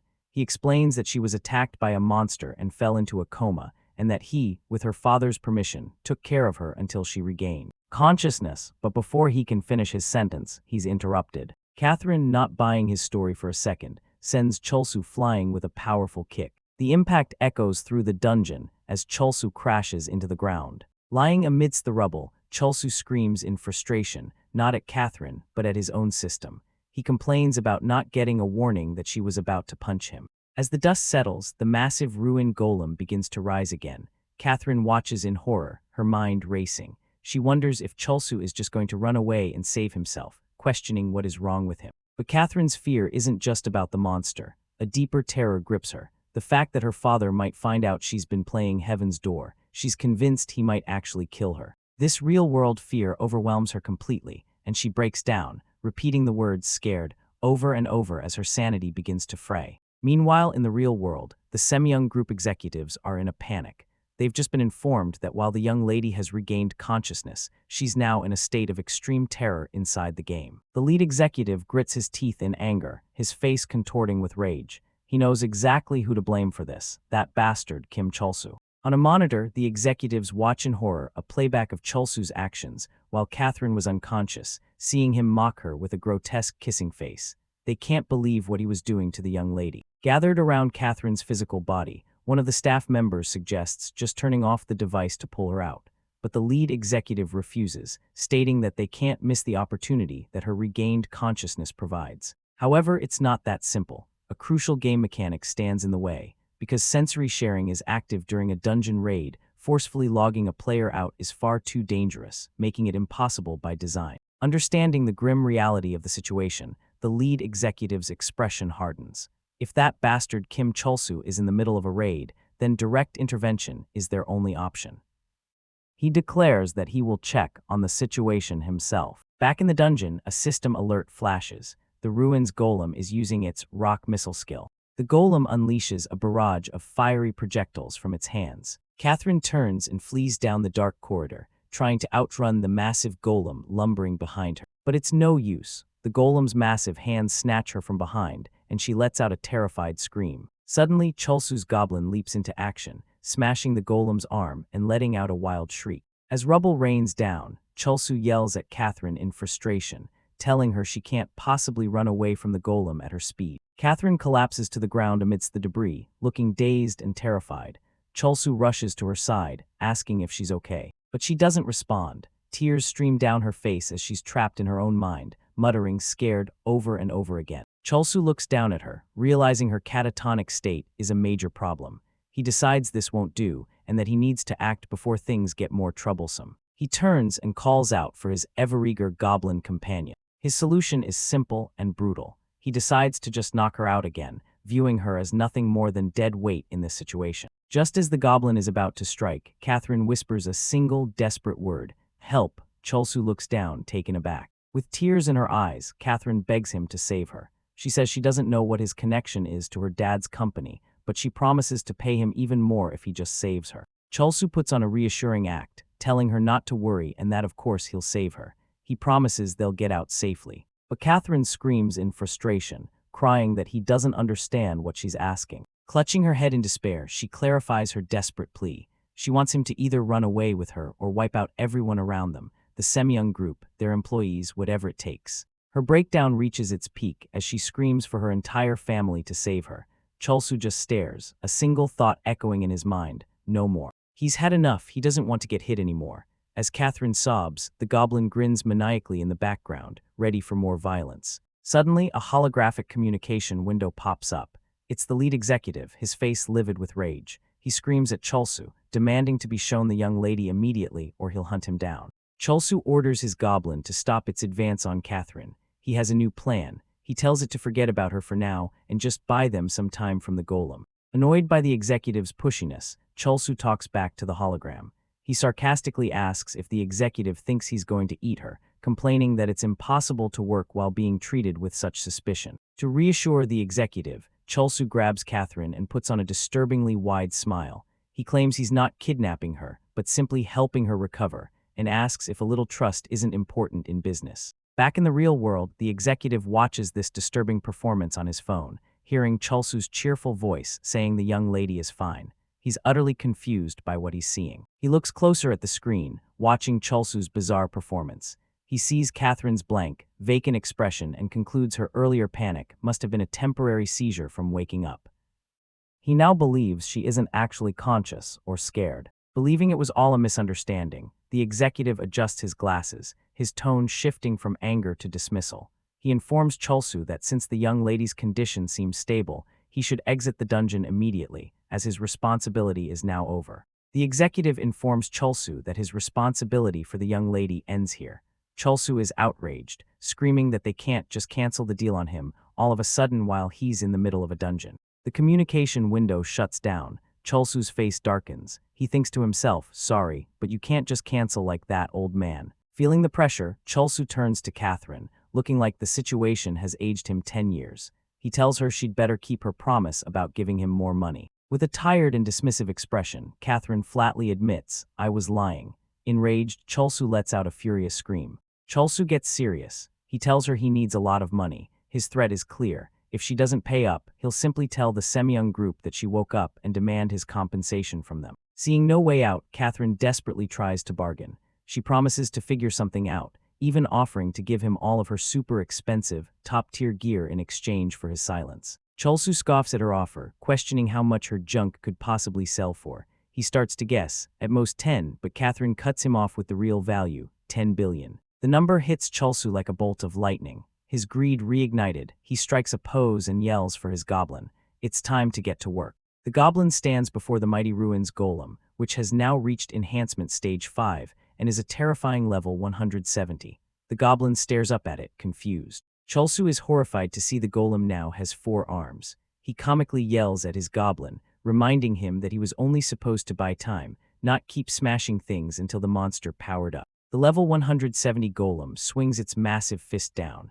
Cholsu and his goblin turn tail and run for their lives, screaming that a direct hit from that would mean instant death. Just as the fist is about to connect, a powerful magician skill, Icicle Blast, is unleashed, completely encasing the golem in a thick layer of ice. Cholsu and his goblin stop in their tracks, staring in disbelief. The golem is completely frozen solid. Cholsu wonders aloud if they actually managed to defeat it. A system window explains the frozen status effect. The caster, Catherine, stands with an icy aura around her staff. She yells at Cholsu for just standing there staring, asking if he really intends to fight a level 170 monster. Whipping a rope from her hip, Catherine screams at them to run now, warning them that the golem will wake up soon. As if on cue, the ice around the golem begins to crack and shatter as the monster starts to break free from the spell. The 3 of them sprint down the dungeon hallway, desperately trying to put distance between themselves and the monstrous golem. Up ahead, Cholsu spots a large, ornate door. He yells out in relief, pointing towards their only escape route. But as they run, the rope Catherine used earlier gets snagged on a piece of rubble. The rope snaps taut around her neck, yanking her head back with incredible force. She's violently pulled off her feet, crashing hard onto the stone floor as she cries out in shock and pain. Cholsu, having run ahead, stops and looks back, startled by the sudden commotion. He hears Catherine's faint, desperate plea for help. The massive golem now looms over the fallen Catherine. As its glowing red eye bears down on her, she reaches out a desperate hand, screaming for anyone, to save her. Cholsu can only stare back, his eyes wide with terror, a cold sweat running down his face as he witnesses the horrifying scene. His mind flashes back to a different time, a different monster. He remembers running away, utterly powerless, but he thinks to himself this time is different. He grits his teeth, his face a grimace of conflict. His conscience tells him he has to save her, but his cowardice begins to take over. In the end, his selfishness wins. He rationalizes that if a level 80 monster put her in a coma, a level 170 would kill him instantly. He turns and flees, yelling that while she might be saved by doctors again, he won't be so lucky. Catherine watches his retreating back, her heart sinking into a pit of despair. She knows that no matter how much she screams, he won't even look back. As his silhouette disappears through the exit, she comes to a bitter realization.